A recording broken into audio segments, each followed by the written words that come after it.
In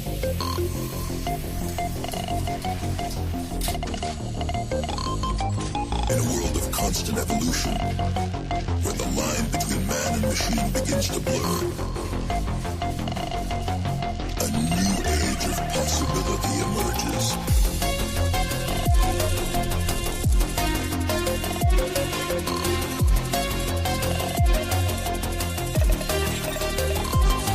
Where humanity is augmented to achieve what was once thought impossible. Welcome to the age of cybernetics.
Push the limits of what we thought was possible. Pushing the boundaries of human potential. Where technology can enhance us beyond our wildest dreams.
In a world of constant evolution, where the line between man and machine begins to blur,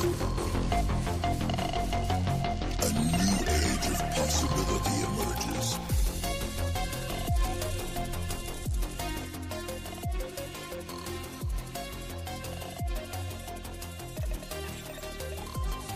Where humanity is augmented to achieve what was once thought impossible.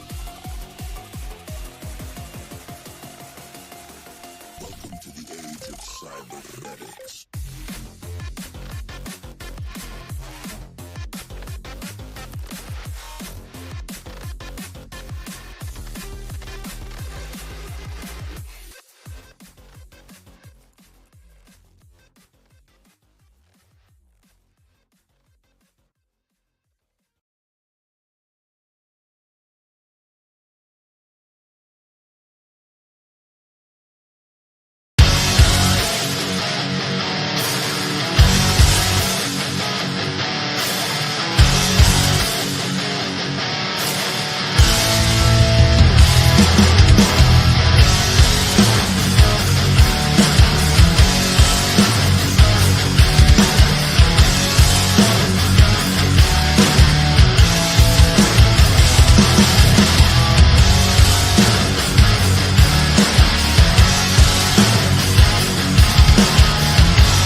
Are we live? We live? Not sure. We're in. We're in. We got a show going on right now. I think we have a show going on. Okay, here's the deal, guys. I think we have 0 errors. For real. This time for real. This time I'm very hopeful because we've been chilling for a while, haven't we? We've been done for a bit, so thank you everybody. So let's go to the chat before we start talking about the giveaway, because we will talk about today's giveaway. It's gonna be a fun one. And starting with the adventurous Joe, who's been a member now for 13 months. Would you believe that? It's been 13 months already that he has been a member. So let's give him some membership love right about here.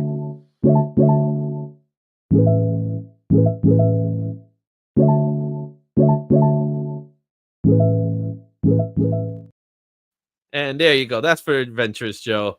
And you know, he did say something, and I'm not gonna post it because there is no cussing in the show. We try to be a nice family-friendly show.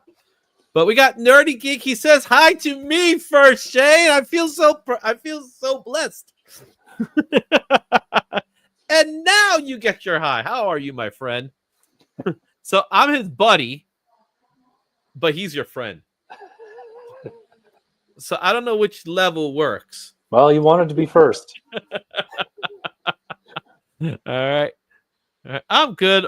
Almost out of work. Oh, I'm sorry to hear that. Okay. And there's I wish her. All right. Sorry, Cap. I will remember to say, oh, crap, next time. There you go. That's my boy. All right.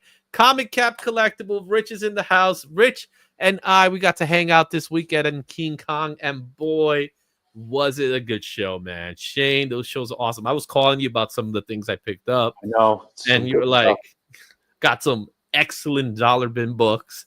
I got some books that are already on their way to CGC. That's literally how I bought it the day of. And it was like, here we go. And Rich is the man. So you'll probably get to see some of those books on his show. Go check out Rich Comic Cat Collectibles on his channels. And yes, we do have a goal and a giveaway today. So here's the thing. Should I show them the giveaway for today first? Sure. All right. So it's a good one. It's a good giveaway, right? So let's do this. Let's put me a little bit big. So the giveaway for today is going to be Batman 158. It's 158? Yep, 158. The Batman Hush 2. That's right. I got a copy before they're out. But you know what? I'm not just adding this book because anybody could get this, right? Instead, you're going to also get the ash can. Right there, there'll be an ash can. And this is going to be part of the giveaway, right? That's the regular giveaway. And if people don't know, Izzy, we talked about it, but that ash can has 12 pages from the second part, black and white with no words in it, but 12 extra pages.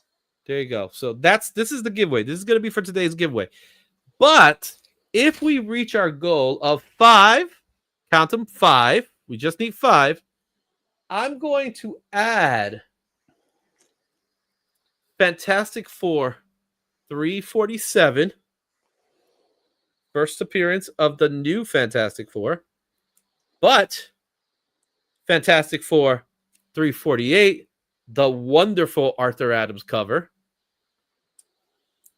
And I'm also going to include the final part, which is 349, which also features a cameo right there.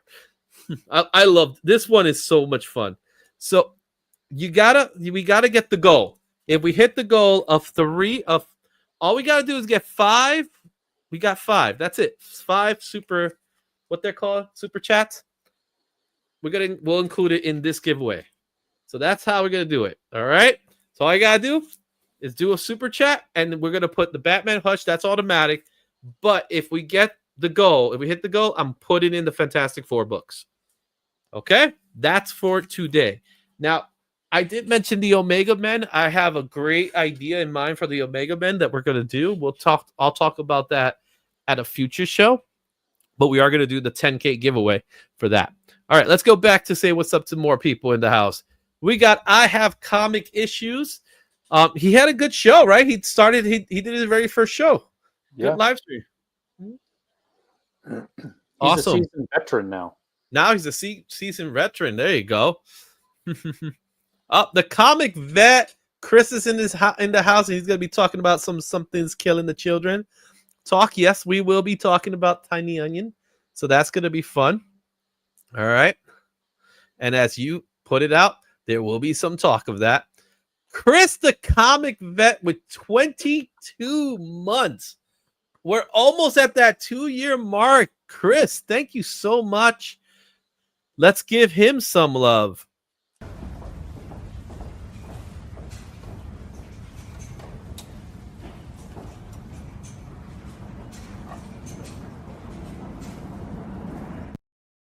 There you go. Sorry, we don't do Sydney Sweeney in this one. Izzy is so sensitive over foul words now. He's Captain America telling everyone that's right. I've always been sensitive. Haven't I? I've always been. That's like my thing. I try not to cuss. I'm not a cusser. I don't. So, and I want to make this family friendly, for the kids. Have you seen Nosferatu, Izzy? Not yet. So why that is in my mind right now is because there is some great rat scenes in that you might be able to pull out. There's some great rat scenes I could pull out right from outside. Yeah. You know what I mean? Dang, what a giveaway. Thank you. Nice giveaway items. And we got the Dirty South Collector also in the house. What's going on? Remember, guys, in order for the Fantastic Fours to make it in, you got to put the super chat. So we need 5 super chats for the Fantastic Four books. If not, we're just going to do the Batman. And if you know what? If we get it, I'll send them out first thing tomorrow morning. Well, tomorrow afternoon, because tomorrow morning I got to do a meeting or something like that. So there you have it. Shane, we got to talk about some trending books, man. And there's one book that we're going to talk about that I think is just like the most ridiculous book in the list. Actually, it didn't make the list. We're going to have our very first honorable mention today. Because it deserves an honorable mention. So let's get to it. Let's go ahead and let's start talking about the trending list. So you know how this works. We put up the video and we begin the trending list right now.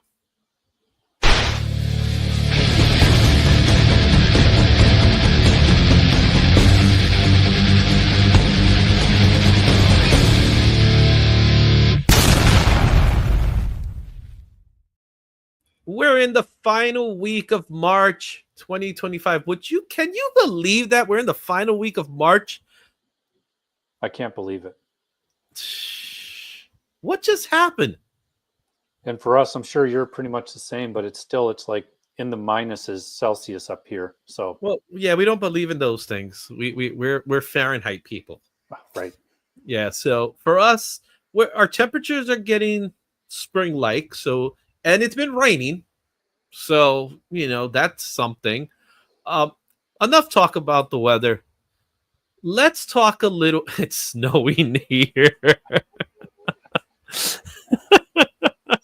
We definitely had snow showers at one time over here in New York on April, and a few years ago on 2020 to be precise, it snowed in May. So it's weird, but enough of the weather. Let's talk about these 4 books that you're looking at right now. Some are returning, some are new. So briefly, what's your thoughts on the 4? I totally understand the Invincible because I just finished the 3rd season. The show is so good. I can't wait to read the books. I haven't read one Invincible comic yet. White Tiger, I'm surprised because without going too much into the show for spoilers, it's just like I get why that it's there because it's that character, but that character unless they do something crazy, is not going to be the White Tiger in the show. Mm-hmm. And the other one you bought, the Sister Imperator, great looking cover. And I didn't think that the Ghost band had that much of a comic following, but I guess they do. I guess, And yeah. that last one's just a really great cover. Yeah, and the Adam Hughes one that we're going to talk about a little later, I predicted it.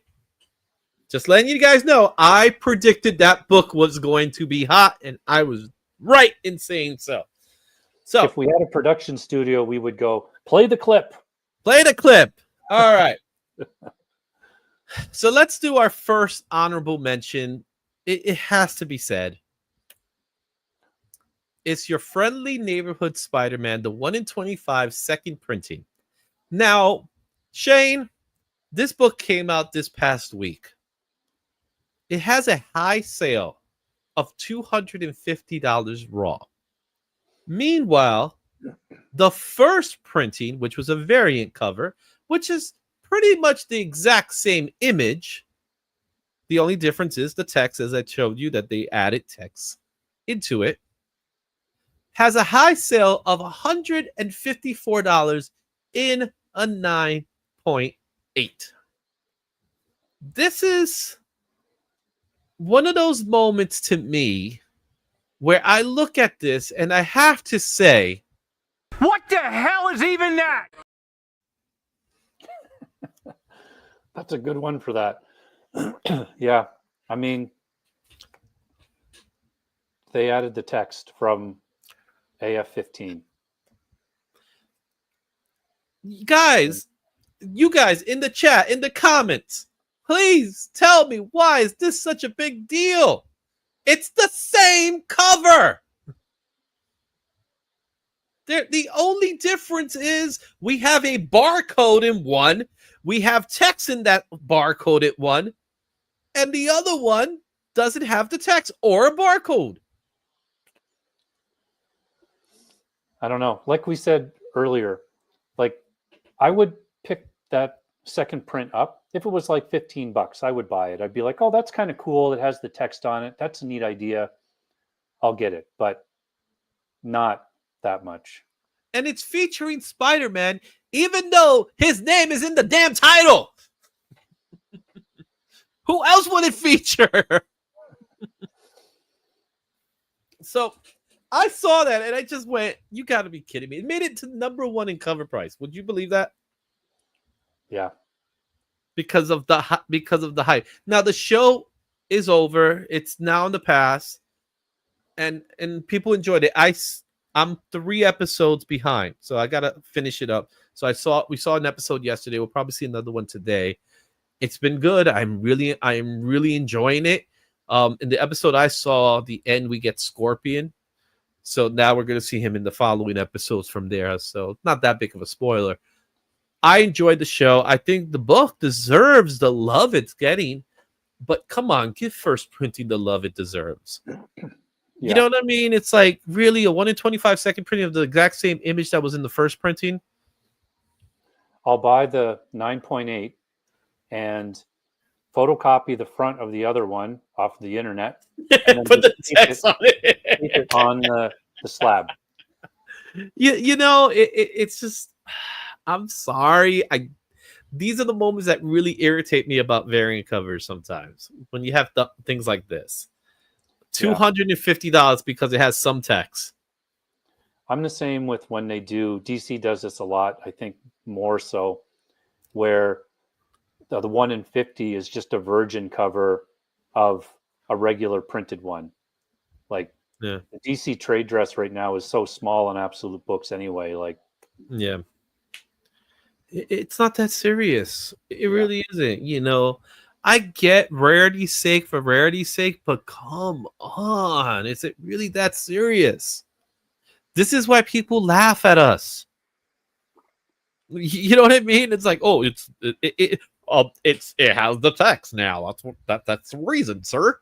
That's why it's so much more, because of the text. The text makes it so much more, $100 more expensive because there's text. That's why this book is more expensive, because it's $100 more because we put tax. So okay, that's enough of my ranting there. Let's go to our next book, and let's start our list proper with Daredevil 58. This is the book that came out in 2005 for Marvel Comics. Last recorded sale of this book was $10 near mint.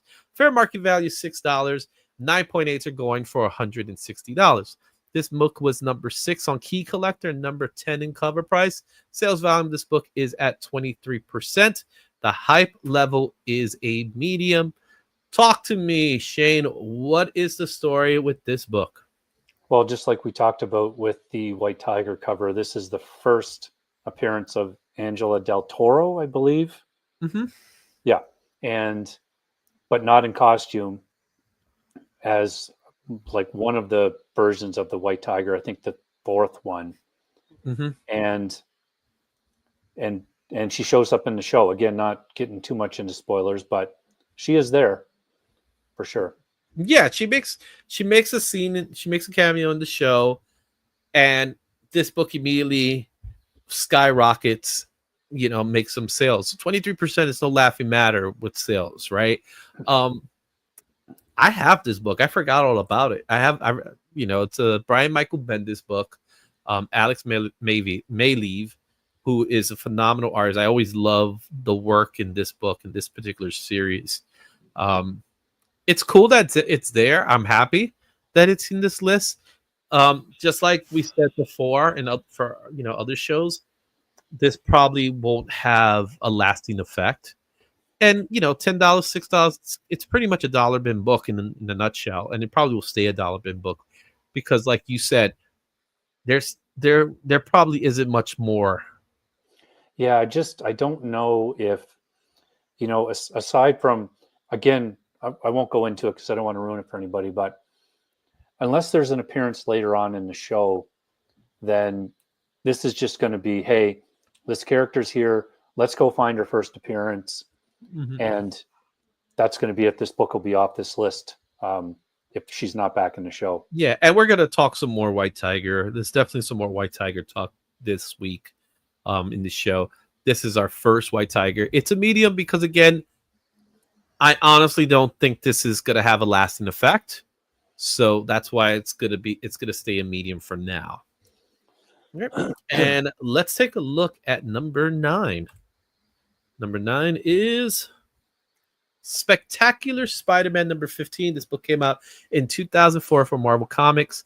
The last recorded sale of this book was $20 near mint. Fair market value of this book is $3 at a find, and $32 with a 7.5, and that's the average according to cover price. The trending list has Key Collector has this as number 4. CBSI has this as number 2. This does not make the cover price list. Sales volume of this book is 30%. The hype level is low. All right, Shane. What's the big deal with this one? So there's obviously a rumor out there. This is all rumor based that there's going to be a female in the Spider-Man 4 movie. And for some reason, this book is coming up because there's a female villain in this, obviously the Queen of Hearts. So they're thinking that might be who it is. As far Spider as Queen, actually. What's Spider that? Queen. Oh, It's the Spider Queen. Yeah, Spider Queen. Yeah. This is just like the other one, isn't it? Yeah. Same scenario, but I think this one's even worse. It has a higher sales volume of 30% because it's a dollar bin book. Why someone coughed up $20 for it? I don't know, right? But this is a dollar bin book. I see this book in conventions all the time. This is one of those books I see all the time. And I myself have a copy of this book because I did collect the Spectacular Spider-Man run during 2004. I was collecting all of them, so I have this book. The character, is she going to be the main villain in Spider-Man 4? Again, we're not going to know for another 2 years. Yeah. So all this speculation of villains, female villains, they say a female villain. So what they do, they go look for all the female villains that Spider-Man has. Oh, Spider Queen, that's a female villain. That's what you get for that one. You get it. And I'm not pessimistic in any way. I'm just saying what I say, And yeah, I agree. It's a great cover. Yep. But and this is a really good series too. Like this, I really enjoyed the art in this. mm-hmm. This is like early. I think it's Ramos doing this. Maybe I can't remember. Cover I know is he Steve did the Epping. earlier ones. I know the cover is Steve Epping. I can see his style a mile away. Yeah, cool. Again, cool, but don't break the bank for this one, guys. It's not worth it.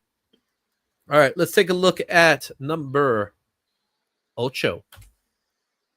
Remember, I said we're going to talk about White Tiger. White Tiger number 1, 2007 from Marvel Comics. This book is $35. That was the last recorded sales. Fair market value is $33 at a near mint. 9.8 are going for $237.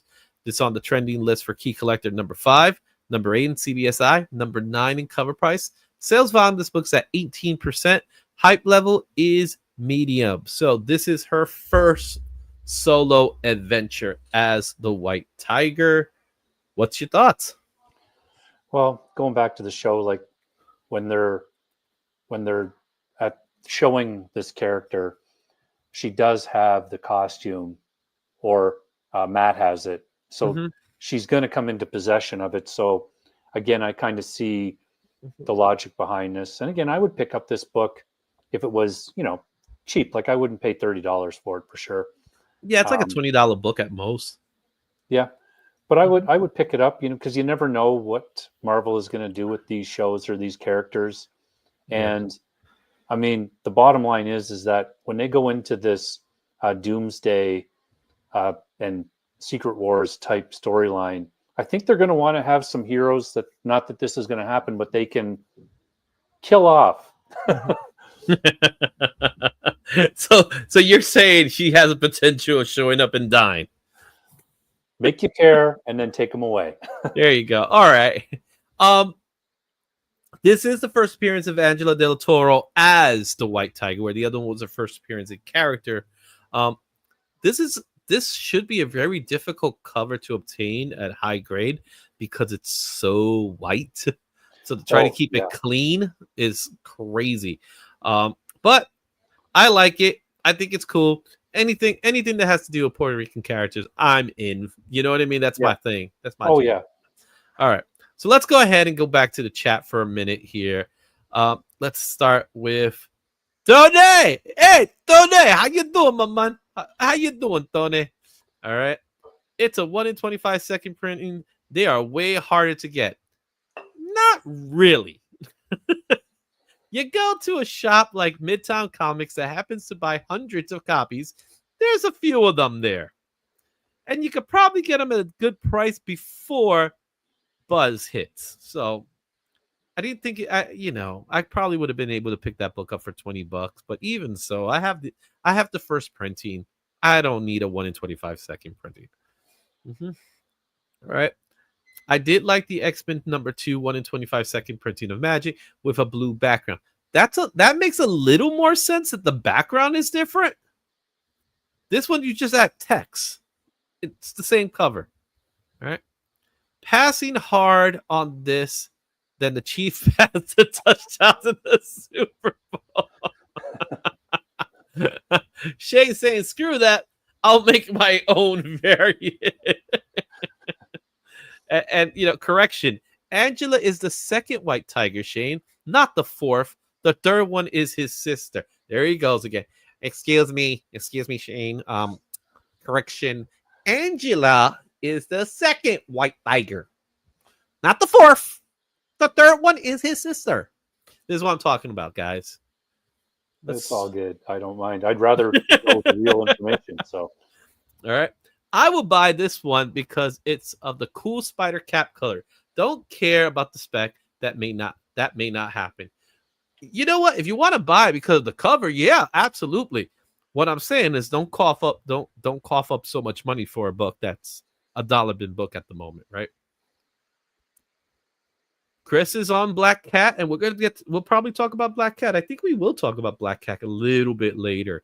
So that's a possibility, but will she be Black Cat's one of those characters, she might start as a villain, she's not gonna end as a villain. I can't see that happening here. All right. Dave Kruger's in the house. Starship Troopers is hot this week. They announced a new movie coming. That is true. Starship Troopers is hot, and it was in the trending list. It just didn't make it to the top 10 here. So we will call that an honorable mention for this one here. Don't talk that way, Izzy. It makes it a Heroes Con. I make it to Heroes Con this year. You are getting such a boink on the head, sir. Well, first of all, try to do that. We'll see what happens, man. Excuse me, sir. Come here. I'm going to boink you. I don't want to get boinked. Please don't boink me. That just sound too good, does it? Love you. Love you, Joe. Make sure, Joe, if you do that, make sure you video that. you gotta get the camera. All right, let's it's time to go in number 7, and number 7 is, let's see if I can figure this out again. Sister Imperator. Imperator. No, I like saying Imperator. Oh, okay. Why not, right? This book came out in 2025 for Dark Horse Comics. The near mint sold for $12. The fair market value of this book is about $13. There are no recorded slabs as of today because the book is relatively new. It's only about 2 weeks old now. It was number 3 on CBSI. It did not make it for Key Collector, nor did it make it for cover price. How it made this list was that sales volume of 132%, which is a hype level of medium. We talked about Ghost, the band, not the Marvel character. No. They seem to be hot. I think you should sell this book immediately, Izzy. Immediately. I kind of like the cover, man. It is a good cover. It's a good cover. It reminds me of Francesco. I don't know if you know the artist Francesco. I think so. Yeah, that's style. It's a different artist, but yeah, maybe we'll give it away. What do you think? Perhaps we'll give it away. Cool. All right. Did you get a chance to listen to them? I've heard little bits of their stuff before, but I've never really dived into their material for sure. They're not bad. Yeah. Mm-hmm. What kind of style would you say it is? It's a death metal style or something like that? It's like moody metal, I guess. Moody metal? Moody metal, yeah. Okay, I need to know what moody metal sounds like. I can't play it because again we get demonetized if I start playing some Ghost. But I've seen imagery. It's kind of like it's like a Slipknot thing or something like that. You know how Slipknot had the mask? They have a gimmick thing in their look. Yeah. Mm-hmm. Yeah, where the lead singer paints his face and then the other band members, they look like drones or something like that. Exactly, yeah. Mm-hmm. So this book is hot because of Ghost. Will it make the list next week? It's actually possible based on this trajectory right now. So if you see it, pick it up. Don't go crazy. Let's go to number 6. All right. Invincible 71 2010 for Image Comics. $25 was the last recorded sale. Fair market value is $8 near mint. $166 for a 9.8. This was number 10 in Key Collector, number 5 in cover price. Sales volume, this book is at 30%. Hype levels at a high, man. More Invincible love, man. What's the story with 71? Do you happen to know what's the story about it? So I don't know for sure. It's the start. It says on the top there, the Viltrumite War. So I don't know if this would be like an early appearance of Conquest, maybe. But I mean, the show is amazing. So it's getting a lot of attention because of that. And we've mentioned it before. I really enjoy that it's like it has its issues. Yeah, and it's done. Like they haven't done anything else with it. It has the story has an arc. So I think a lot of other people enjoy that too because they know that they're not making like 10 prints of this or anything like that. Like these books are it. Yeah, and these books, this is the only book. There is no variant cover. This is the one and only. It is the start of the Viltrumite War, like you said. So it seems to be the next story arc for the upcoming season, which you'll probably get in about a year or so. Yeah, unfortunately. Yeah, which is better for based on other shows. Why is this light acting up? Got a light like blinking. All right, there you have it. That's not the last we see Invincible, because number 5 is Invincible 51. All right, this is the 51st issue. This book came out in 2008 for Image Comics. 9.6 sold for $148 this week. Fair market value is $58 near mint. $217 at 9.8. This only was in cover price at number 7. Sales volume, this book's at 32% with a hype level of a high. This is the first appearance of that little kid in the background known as Kid Omega Man. Oh, Kid Omni Man. I said Omega Man. Kid Omni Man. Sorry about that, guys, before Joe starts saying something. Yep, and that's his brother, essentially.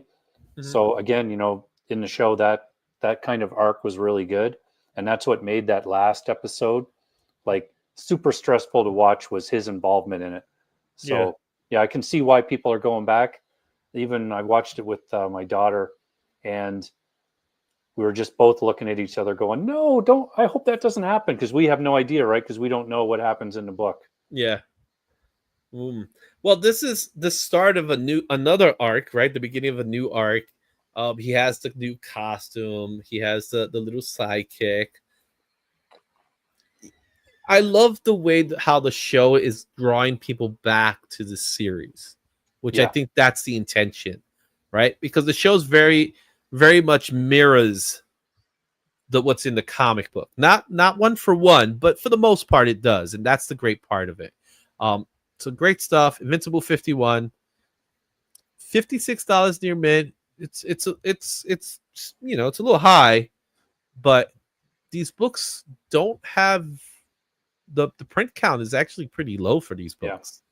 Yeah. Even at this point, they have a great Jim Lee cover. So go check it out. I would not want to try to start from scratch on an Invincible run. Yeah, the first few issues are expensive. Mm-hmm. All right, let's take a look at number 4. Amazing Spider-Man 194, 1979 from Marvel Comics.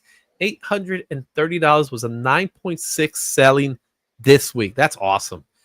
Fair market value $191 fine. $820 at 9.6 is the fair market value for a graded copy. It's number 2 on Key Collector, number 4 in CBSI. Did not make cover price. Sales volume is 40%. Hype level of this book is at a medium.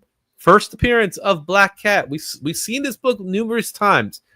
Are you starting to think that she is going to be part of this new movie? I really hope so. I think it's long overdue for sure, besides just having a character in a movie named Felicia. So I'm hoping that she's in. And, if you're going out looking for this book, just keep an eye out. We've mentioned it before, and we mentioned this book. Right up by the comics code, if you find one that's got a little strip of yellow in it, that's a very rare misprint, and it goes for a lot of money. Yeah, definitely. If you do, you do see it, hopefully the person you're buying from doesn't know that. Right. But they are out there, and people don't realize it sometimes. So just watch for those. Yeah, it was a era. So go check it out. That's the variant. There's also a Mark Jeweler of this one too. So for those of you who like Mark Jeweler books, want to go check that one out. But this is a great book. I think the possibility of Felicia Hardy being in the next Spider-Man movie, I think, is very possible because of what happened in the last movie. He's forgotten. Why not start a new relationship with a new character? But it's also a possibility that we could get a Gwen character. Yep. So who's to say? And would we get Felicia? I think most people prefer a Felicia over a Gwen, especially if the black costume's part of the storyline. Yeah. As long as they don't make Gwen the Black Cat, I'll be happy. Oh, that'd be rough. I don't think people would like that. That doesn't mean they won't try it, but I don't think people would like that. All right, let's take a look at our next book, and that is, and I gotta make sure my clicker is clicking. The Last Boy #1 is the 1 in 25 Adam Hughes variant. Excuse me. 2025 from Boom Studios. Last recorded sale of this book was $120 near mint. The fair market value is $123 near mint. This was number 10 in Key Collector, number 1 in CBSI. Actually, it's number 2. They changed it afterwards. It's actually number 2. So this is not an error because it was number 1, but it came in number 2 for CBSI. Not for number 2 for CBSI. Let's take that back for cover price. Sales volume is 29%. Hype level of this book is a medium. We talked about this book when we talked about our eye-catching variants. I said it's an Adam Hughes. It's a first book. Adam Hughes, when he does a cover, people go out to buy it. And that's what happened here. This is one of those ones where there's artists. Hughes is one of them. I put Platt in that group as well, where if you get a ratio cover and it's halfway decent, and like you can order it from your store, I would probably order every one of them that I could, because the chances of them being sought after is a lot higher. It's a beautiful cover too. Like, Adam Hughes, he's a phenomenal artist. You have Tinkerbell. This is Tinkerbell, guys. And you know what no one is talking about in relation to this cover? What's inside the book. Oh, yeah. It's a Peter Pan book called The Last Boy. Yeah. Which came out from Boom Studios. But you know what? Boom was smart by doing this one. Good job, Nerdy Geek. He picked up one. Yeah, it is a beautiful cover, man. If I had the opportunity to grab it, I would. I'm not coughing up $120 for it. I have to wait till it cools off to see what happens. But it's a beautiful, absolutely beautiful cover. So, great job. It was, who knows how long this thing is going to be in the list. It'll probably be there for one more week. Maybe next week it'll be there. And then afterwards it'll probably be gone. Because that's it. That's all you get. Yeah. Number 2, Invincible number 60, 2009 for Image Comics. $100 near mint value was the last recorded sale. Fair market value of this book's $124 near mint. 9.8's going for $331. This was number 6 in cover price. Sales volume of this book's at 43%. Hype level is a high. The Invincible War, man. I just love this cover. I don't know what else about this book is there. Maybe this is the first conquest. I'm not sure. But I love that cover. Well, this one, it's not so much that it's the first conquest, because the first conquest, I believe, is 61, which is the next issue. This is the battle. So this is the one where it's the crossover event. Oh, right. It's with all of the different versions of him. Yeah. So that's why it's called the Invincible War. It's still a very popular, sought after book. It's the first appearance of the different versions of him. So that's why it's gaining momentum, because it is the crossover event, the multiverse crossover event there. So that's the reason for that. Right.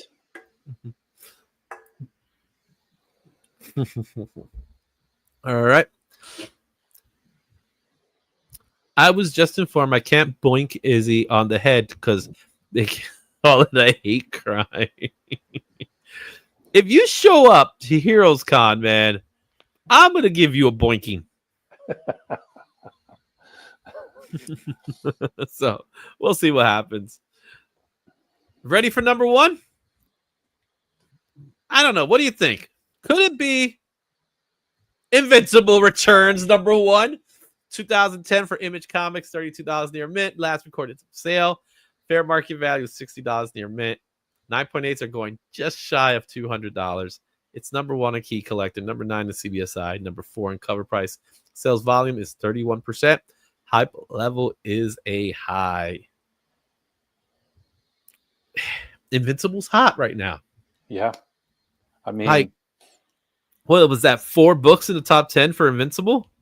Yeah. Something like that. That was a lot of books we just went over. And this one, this might be the easiest one to pick up out of the bunch. You know what I mean? Because it is a number one. It's Invincible at this point was already popular, so people were picking it up. So I see it being a number one book because it's more obtainable than the rest of them. And this is Thrag. So this is going to be in season 4. He's supposed to be in it, and they've cast somebody. So that's why people are looking at this one. Yeah. So this is tying into next season. Great. There you have it, guys. There are your top trending comics for this week.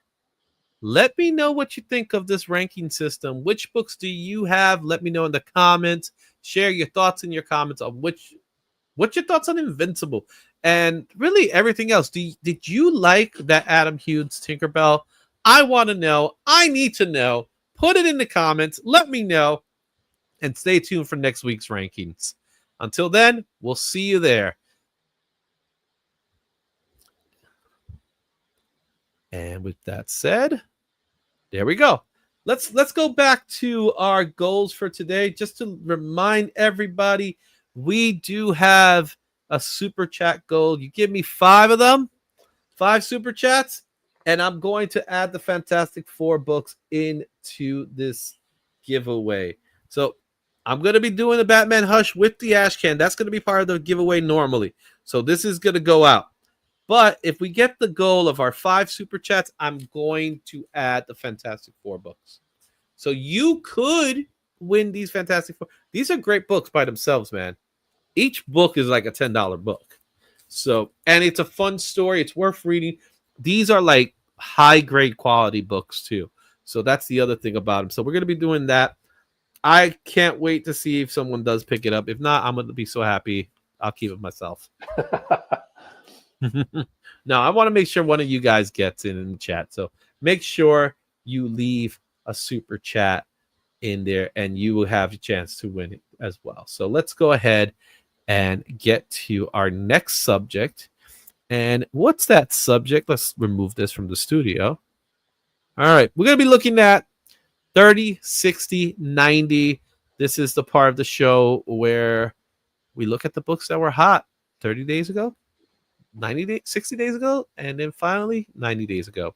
Let's do it right now.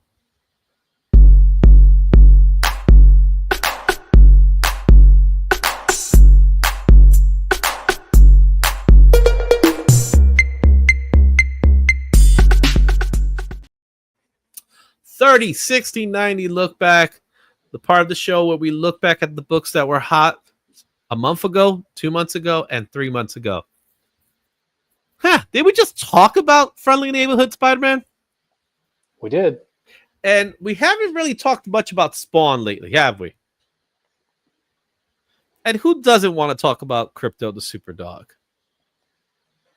We should be getting another trailer for that soon, I think. And this book is going to go up in price again. It's a good week, man. It's definitely a good week. So let's start off with Friendly Neighborhood Spider-Man. This book was the #1 book in February 24th with a high sale, a top weekly sale of $86 at a 9.8. The weekly unit was 29 sales, and the raws were going for $11, while graded copies were selling for $104. As of today, this book has definitely dropped in price to $13 near mint, but that's actually a good thing because it's been steady. In the 30-day period, we have 54 sales. Near mint are going for $10. Graded copies are going for $79.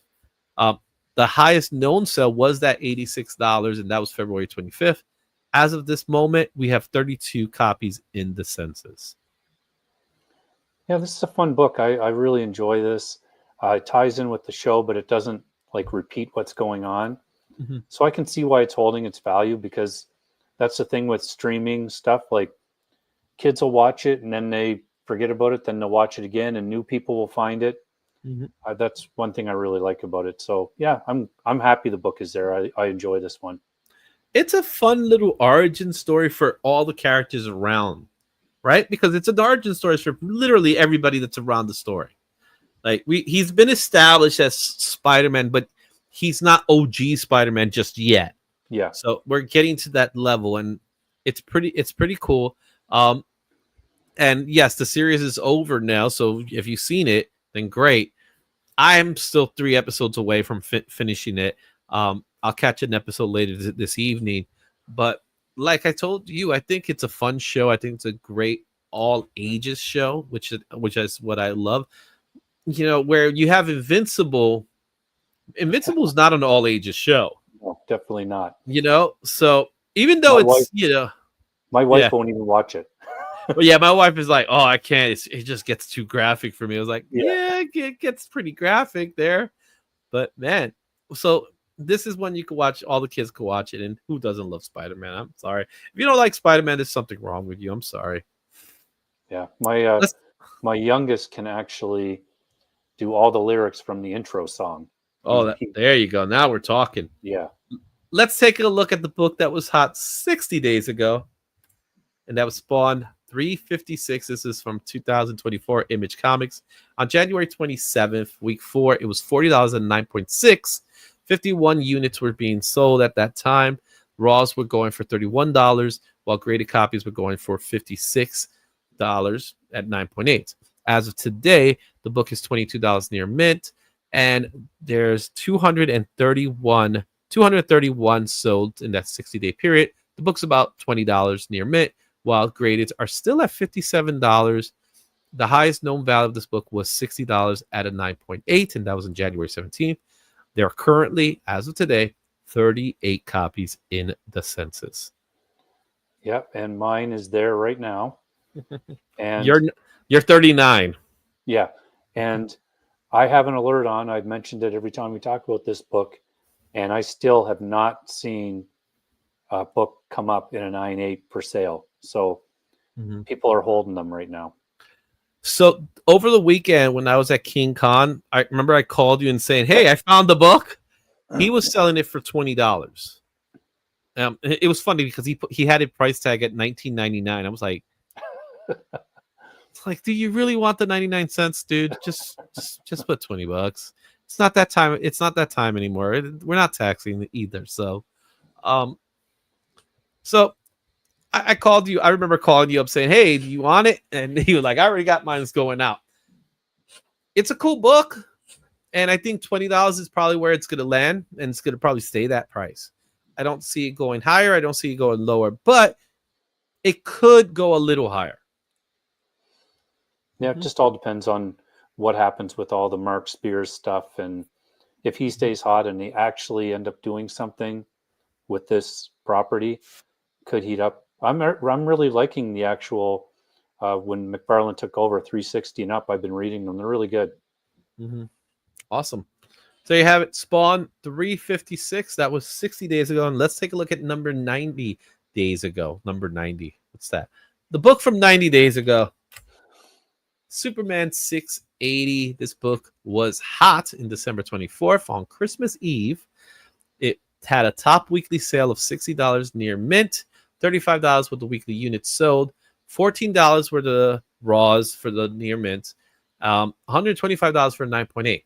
As of today, it's $50 and no gray was the last recorded sale, and that was on the 13th of March. 140 copies were sold in a 90-day period. Raws are going for $42, while the grades are going for $147. The highest known value of this book was $260 and 9.6 on January 5th. And there's currently 75 copies in the census. I think there's probably a lot more there getting graded right now. And like we talked about, if another trailer hits or crypto has a bigger role than just dragging them across ice, this book will continue to be worth some money.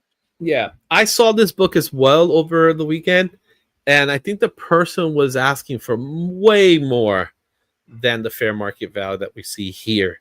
And I was like, no, not pulling the trigger on that one. Yeah. It's a great book. 75 copies is still low amount of books in the census, even though, like you said, this could increase very soon. Quite possibly will increase very soon. So it's a great book. I think as we draw closer to the movie, as we get a second trailer coming up, it's probably going to go up again. Maybe not be number one because we already seen it, right? But it's probably going to go up in value. Right. So there you have it, guys. That's our 30, 60, 90 look back from this week number 4. Let me know what you think in the comments. Do you have any of these books? Are you planning to sell any of these books? Just curious. I want to know what's your thoughts and what do you think is the fair market value for each of these books as they stand. It's worth checking that out, guys. We'll see you at the next one.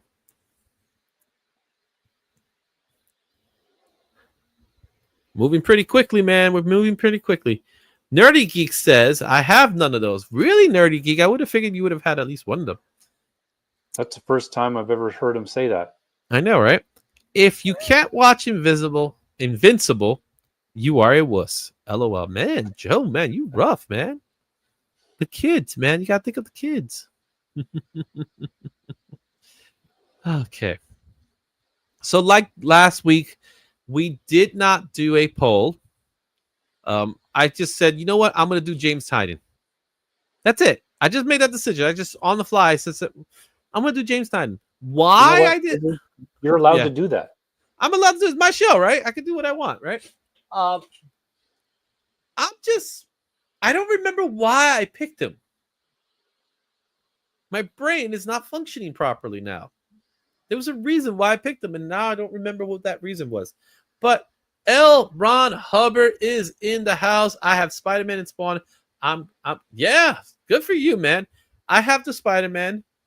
I don't have the Spawn. I passed up on the Spawn, and I passed up on the Superman 680. So, and I'm okay with that.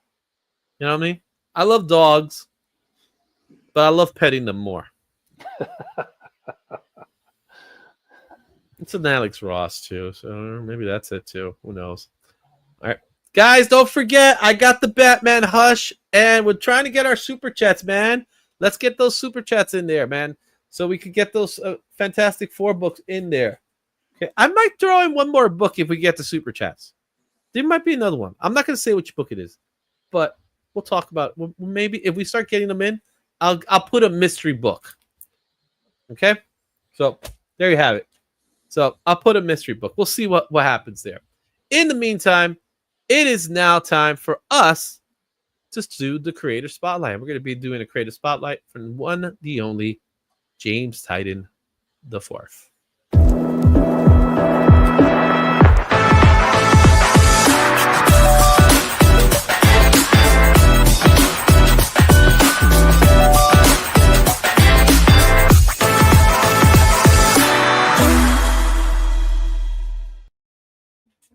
This week's Creator Spotlight is going to be focused on James Tynion IV. Shane, what's your knowledge on James Tynion IV? So it's interesting because I do what I always do with when we do these Creator Spotlights. I fire up my CLZ and check and see how many books by the person I have. And I have 280 books written by Mr. Tynion IV. And I was surprised at that because I really figured out his name when I started to read Something is Killing the Children, because it was just so good that I was paying attention to who was actually creating it, both art and writing.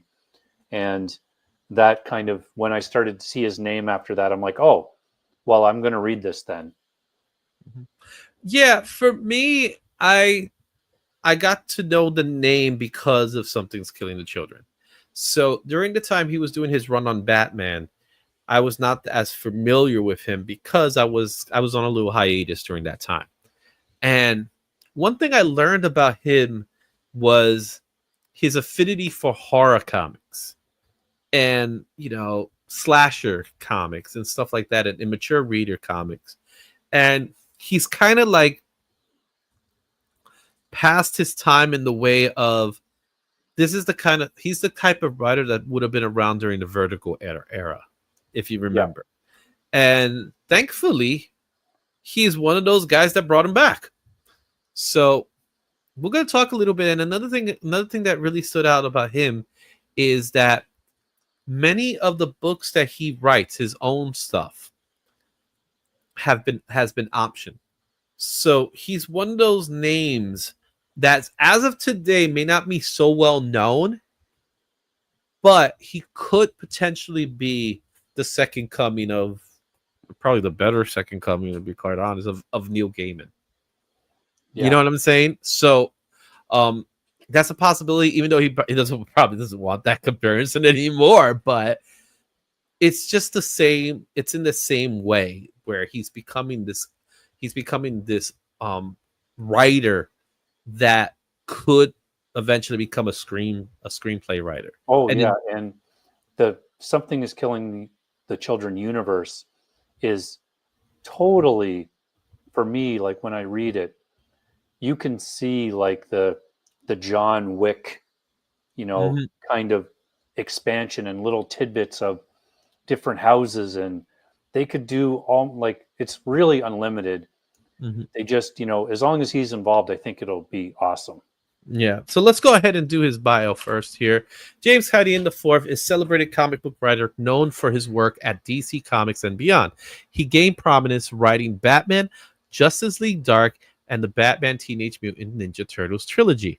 His creator-owned works include Something is Killing the Children, The Department of Truth, The Nice House on the Lake, and The Woods, which has earned widespread acclaim. A 5-time Eisner Award winner, Tynion has also received 10 GLAAD nominations, winning in 2016. Through Tiny Onion Studios, he continues to push boundaries in the industry. You can follow him on Twitter at James the Fourth, and on Instagram for updates is also James the Fourth. Yeah, man, he just cranks them up. We're not going to go through all his books because he does do a lot of creator-owned books, and I mean a lot of creator-owned books. That's kind of the benefits of writers sometimes, that they could write so much and then just get artists to be part of it. So it's kind of the same thing with him. So let's take a look at his first published work, and that's Batman #8. This came out in 2012 for DC Comics. High sale of this book is at $110 at 9.8, and that was in June of 2023. Last sale of this book was $9 at a very fine, which is also the fair market value for the Raws, while $110 is the fair market values for 9.8. Currently, there's 155 copies in the census, and this is his first published writing work. He was a co-writer, and he was asked by Scott Snyder to co-write the backup feature for the new 52 relaunch of Batman, which begins with the acclaimed Night of Owls story. So he was a co-plotter. He was also a co-writer and a lot of these stories. So as you notice in the cover, it's probably hard to read from the cover here. His name is not in the cover. He was not a shadow writer. He does have a backup story in this book. Yeah, and I have this one, so that's great. What's your thoughts on his work on Batman?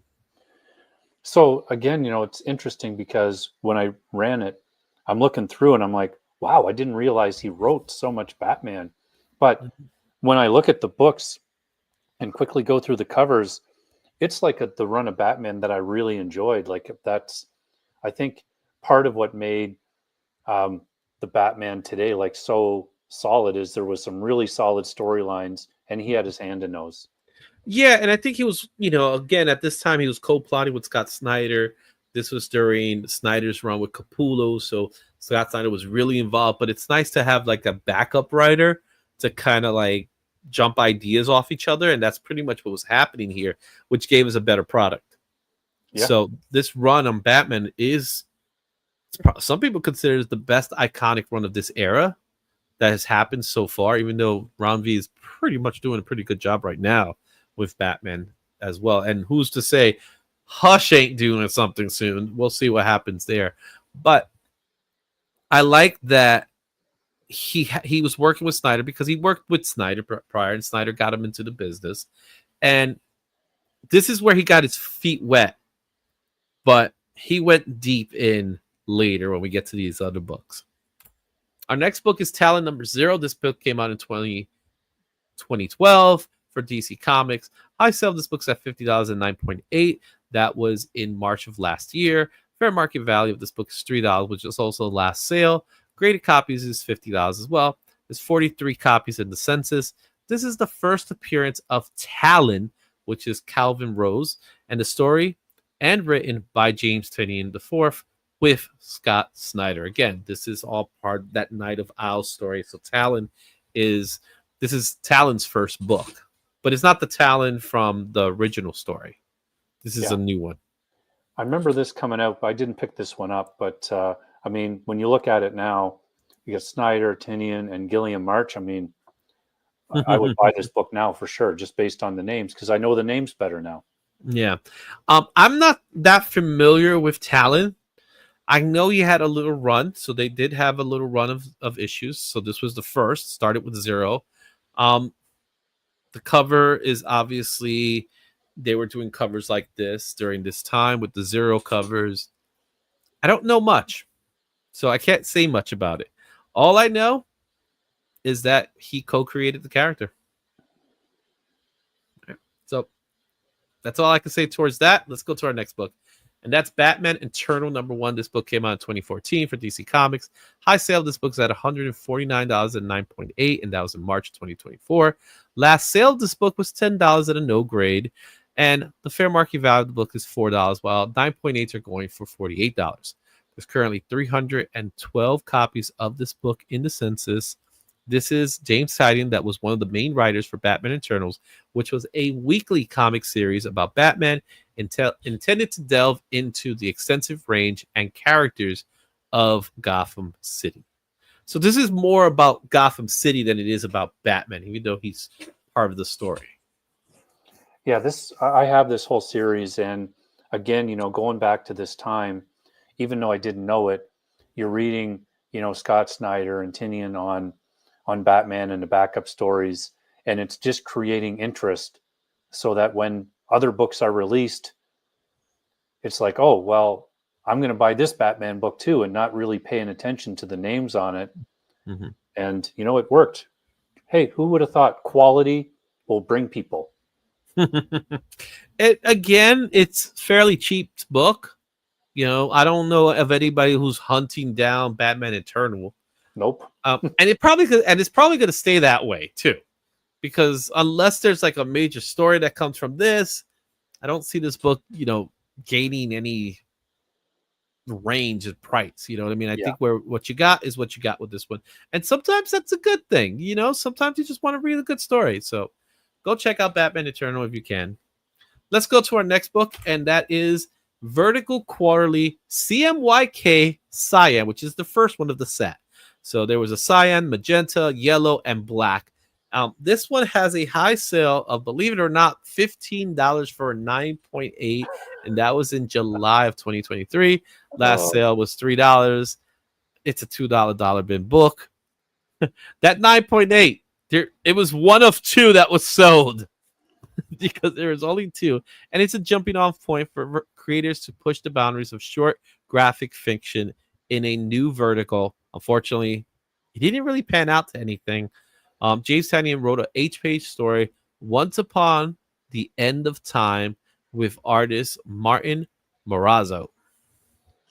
Oh, that's awesome. $15 for a 9.8. I mean, but I want to read it. Yeah.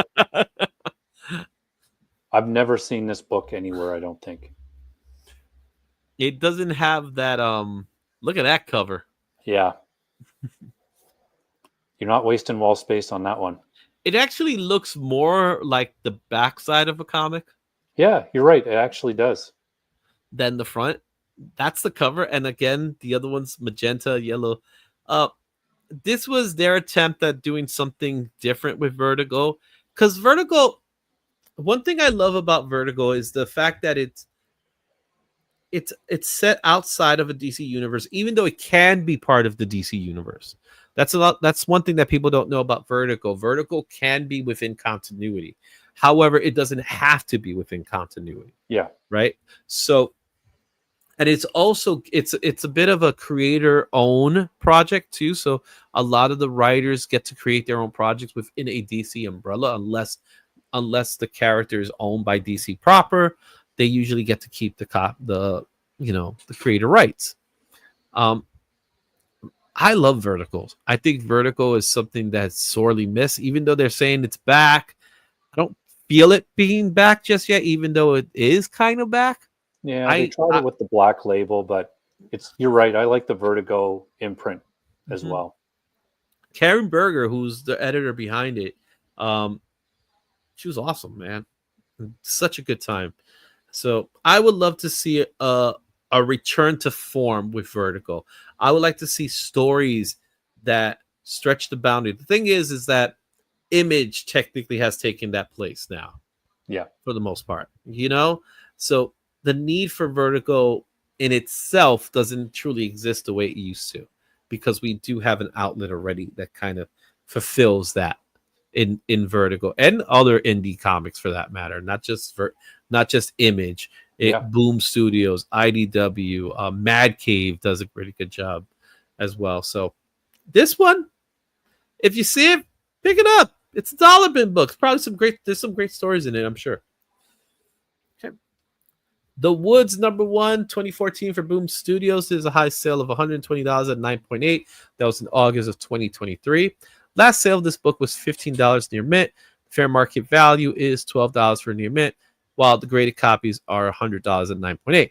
There's currently 86 copies in the census.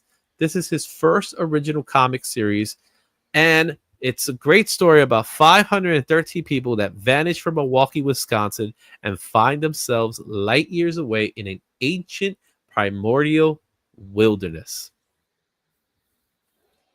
This one I'll have to check. I might have bought a trade of this because there was a discount book place near me, and they had a ton of Boom stuff. So I would go through and buy like all of the trades if they had them in order. And this looks familiar, but I've never actually read it or seen it in a comic shop, but I'll look for it now, that's for sure. Yeah. So The Woods has the notion of being considered the first original comic series by James Tynion. It wasn't really intended to be. There was another one called, I believe, The Seventh Seal or something like that, which was supposed to happen through Mark Waid's company that he did during that time. This one somehow made it to be the first one. There, it is acclaimed. People do enjoy The Woods. People like The Woods. I've never read it. In fact, I haven't read a lot of this stuff, but I do have access to read a lot of them through the Global Comics. In fact, we're going to do something for the replay where we're going to talk a little bit about the books that are going to be in Global Comics that you could read from James Tynion IV. And that is the reason why I chose James Tynion IV. It finally dawned on me. It's because a lot of these stories, you can read them on Global Comics. A lot of them. So we'll definitely make sure you guys are aware of that as well.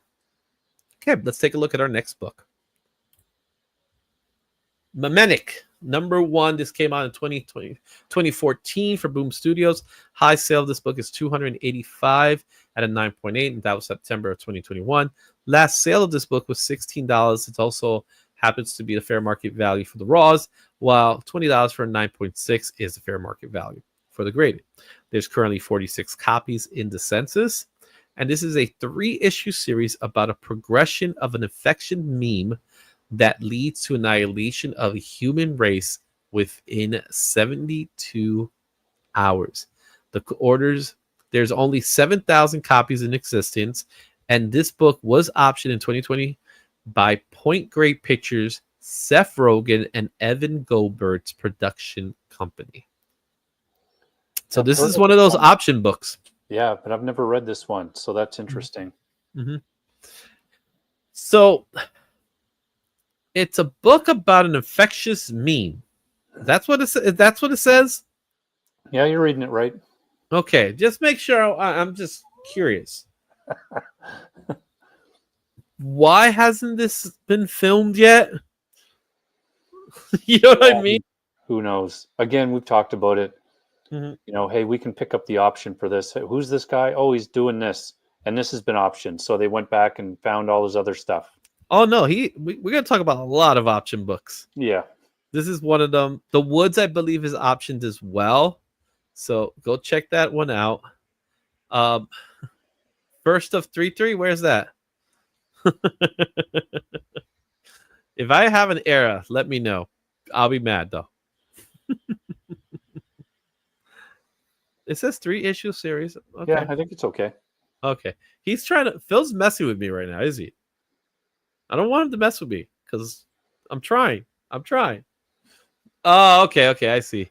Oh, okay. It's part of it. Thank you. You see, it's part of a trilogy. That's what you're supposed to say. I'm thinking we got an error going on. So this is part of a trilogy of stories. So interesting. Good stuff. Thank you, Phil Treehouse. Let's move on to our next one, and that is UFOlogy #1. This came out in 2015 from Boom Studios. Believe it or not, the high sale of this book was $4 at a no grade. And that was in March of 2021. Last sale of this book was $2. Fair market value of this book is $3. And there are no grades. There are no slabs of this book at all. Wow. Right? It is a 6-issue series by James Tynion IV alongside Noah J. Yunkel and Matt Fox. Delivers a Midwest set alien mystery where high school schooler Becky Finch, marked by an alien encounter, must unravel a town's hidden past with the help of her classmate Malcolm. The story draws inspiration from science fiction classics like E.T. and The X-Files, blending the coming-of-age themes with extraterrestrial intrigue.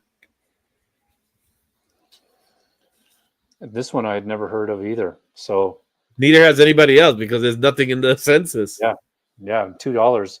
I'm gonna be able to pick this one up on Wednesday. Mm-hmm. That's if it's there. I'm not even sure it has a high print count, but I saw it, and the reason why I picked it is because James Tynion has this very diverse writing style, and what I mean by diverse is that he does horror, he does science fiction, he does superheroes, and they all seem to be like within the same realm of each other. It's kind of like Mark Miller does the same thing in his storytelling, right? Where they're all part of that same continuity, but they're all in different corners of genres, which is really cool. And I think that's what he does here, even though, I'm not saying that all his stories are within the same continuity, but they feel like they are, if that makes sense. Yeah. So this is definitely a book worth checking out. UFOlogy. I like the title too. So go check that one out. And let's move to our next book. And that is Constantine, the Hellblazer #1. This one came out in 2015 for DC Comics. The high sale of this book's at $15 at a no grade. And that was in August of 2023. Last sale of this book is $3. Fair market value is $3. There's been no CGC sales, but there are 11 in the census. This is DC's occult detective John Constantine delves into a particular harrowing case, his own troubled past. James Tynion IV writes the character's dark adventures, exploring the depths of Constantine's history. Constantine. Or Constantine, whichever way you want to put it, right? Weird ones for me. Like, I don't think I intentionally own any Constantine solo books at all. But, I love the Keanu Reeves movie. I know people will freak out about that, but I did like it. I think most people like it. Like, we accepted it because it's Keanu Reeves, maybe. I don't know. If it probably was someone else, we probably wouldn't have accepted it. But it's a fun movie. Yeah, and I'm glad they're making a second one. I never did watch the TV show, but I heard that character did a really good job. Yeah, the actor did a good job. Mm-hmm. But I'm more familiar with them in animation. Mm-hmm. So in all the DC animated movies, I think his character is great in those. I really enjoy it. Yeah. Like the Justice League Dark stuff is really good. Mm-hmm. And this is one of those books that doesn't get much love, but it's probably worth checking out and reading just to see how it is and how he handles the character of James, of Constantine. You know what I mean? Yeah. Mhm. Batman Teenage Mutant Ninja Turtles #1. This came out in 2016 for DC Comics and IDW Publishing. High sale this book's at $149 and 9.8, and that was in March of 2014. Last sale this book was $10 at a no grade. The raws are going for $4, while 9.8s are going for now $48, and there's currently 429 copies in the census. It's Batman and the Turtles, man. I still hadn't reached any kind of turtle appreciation yet. I remember seeing this book and just being like, why? Well, it's also James H. Williams on the Turtles, which I always love, and he's doing a really cool Batman as well. They turned this into the animated movie. I think the animated movie is not as good, but you got this really cool scene of Batman fighting Shredder. Yeah, I do remember that. And that's just worth it by itself. That by itself is worth it. But it just goes to show you how, again, I'm going to use the term again, how diverse and how versatile James Tynion's writing is, that he could go ahead and do Constantine or do some horror story, and then around the corner, he's doing Batman and the Turtles. Yeah. Two very different genres. So, cool book. Let's go with our next one. The Backstagers #1. This came out in 2016 from Boom Studios. High sale of this book is $4 at a no grade, and that was in February of 2023. Last sale of this book was $3, and that was actually a little while ago, back in October. And it's $4 near mint. No graded copies sold. 41 copies in the census. This is an 8-issue series by James Tynion with Ryan Tsai that tells an incredible yet earnest story about finding a place to fit in when you're kind of an outcast. And I've not heard of this one either, but I would, it sounds interesting for sure. And for $3. Yeah. It's a coming of age story. That's all it is. It's a coming of age story. It's about these kids that are, there's a variant that's supposed to be like Hamilton. It's supposed to be like a playbill for Hamilton. So they're acting. It's kind of like a school play story. Again, going back to that versatility I mentioned, this is intended for young adults to read or teenagers. It's a teenager driven story, which I think we need more of, to be honest. Yeah, for sure. I agree. Yeah, so great story. Next one is Justice League Dark. This came out in 2018, and for DC Comics, 2018. Why am I saying this came out in 2018 for DC Comics? The high sale of this book is $80 and 9.6. That was in January of 2023. Last sale of this book was $8 at a very fine, and the raws are going for $4. Graded copies are $26 for 9.8, so someone overpaid for it. There's 29 copies in the census. This is the first cameo appearance of the Upside Down Man, and the first team appearance of the new Justice League Dark, Wonder Woman, Zatanna, Detective Chimp, Swamp Thing, and Man-Bat. This is a very strange set of people put together. Yeah. And this one I didn't pick up when it came out, but I did, again, I kind of got exposed to Justice League Dark through the animation, which I really, really enjoyed. Mm-hmm. I figured that this version of the Justice League Dark didn't gain, traction the way the previous version was, the original one, because you're missing core characters that should be in the team, right? So if Justice League is supposed to be the top superheroes of the DC universe, Justice League Dark should be the top supernatural characters of the DC universe.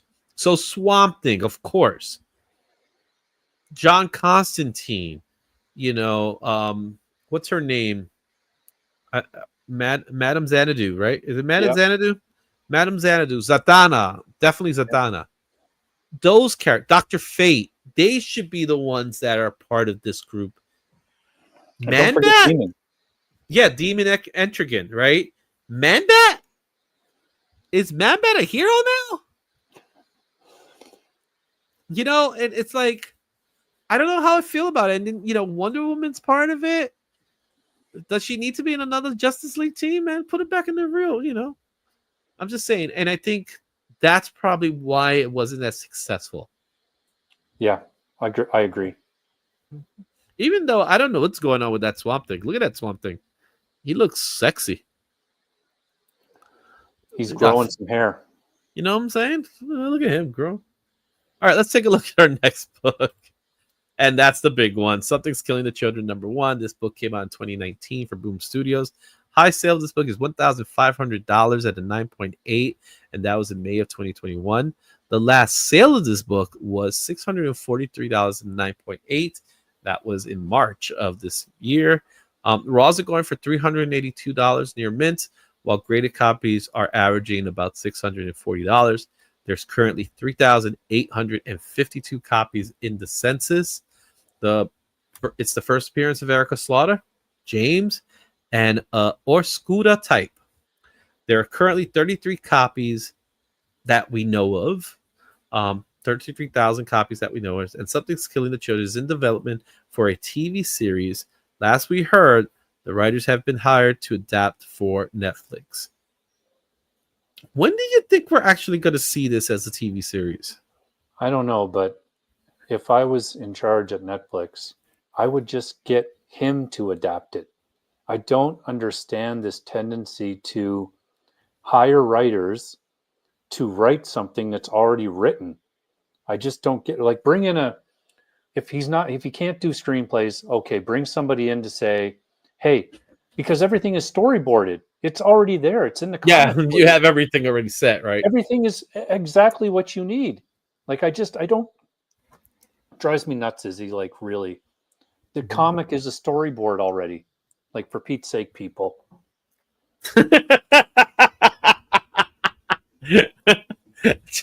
There you have it. Shane finally gets angry. You know, I could go on for a long time about it. Like, but let's not miss the fact that this is a really great story. And I remember I missed the boat on the first issues, and I had to jump in later issues. I think in the second arc, like issue 12, I think I started. There's a switch there. And immediately I was like, this is good. Like, I'm going to be buying these books from now on. And I mentioned it in the chat, but if you're looking to fill these in, and you can get the trades, obviously there's tons of trades, but look for those deluxe versions. So it's issues 1 to 15, all in one version, and it's oversized. It's a really good version, and they're not that much. Yeah, and you know, if you just want to read the story, go pick up the digital copy. They're available in digital, and it's, you know, another thing is a lot of these books are in libraries. So we'll definitely talk about his a book that he has that's currently a library. Believe it or not, it's a library book. Erica Slaughter is such a badass character. Yeah, she is so good. I remember when I had a chance to read it, because I didn't know what the fuss was all about. Because again, when I got back into comics, there was already, people were already talking about Something's Killing the Children already. And it was like 16 issues in or something like that. And everybody's talking about this story. Like, to me, it was like just another horror story, because that's what it sounds like to me. But it's not. Yeah. You said it best. It's kind of like a James Wick style storytelling, where it's a universe that's being created, that James Tynion created within this, which is the House of Slaughters, the Cutter, Erica, and everything that goes along with it. And as I'm reading this story, the first arc, I read the whole first arc, and I read the second arc. As I'm reading it, I'm just like drawn into it, because the title is just what it is, right? That's just the title. And it's hard to talk about this title. It's like, Something's Killing the Children, forget about it. You know what I mean? And I think that's part of Netflix's issue right now. What do you actually, should you call the show Something's Killing the Children? They have to. They absolutely I don't think they're gonna. They might just call it House of Slaughter or something. Oh, I hope not. Because you know how the censors are gonna go crazy with a title like that. No, that's the whole point of the book, though. Mm-hmm. Yeah, well, yeah, exactly. Like in a horror story, yeah, of course, but to put it as your title, Yeah. And the other thing I really like about these books, and I'm sure we'll get to talk about it more, but when you read the first issue, there's not a whole lot of exposition that's done. Like everything is done in dialogue, which is a really cool way that he writes this series.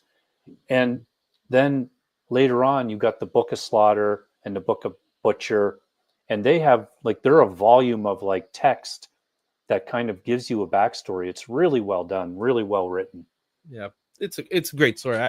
I recommend everybody reads it, and I love the art style. Werther how do you say De La Rota? Yeah. He's such a great artist. Yeah. So good. This Fits is so good.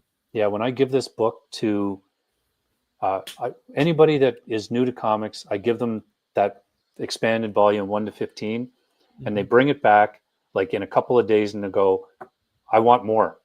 Good stuff. There you have it. Something's Killing the Children, #1.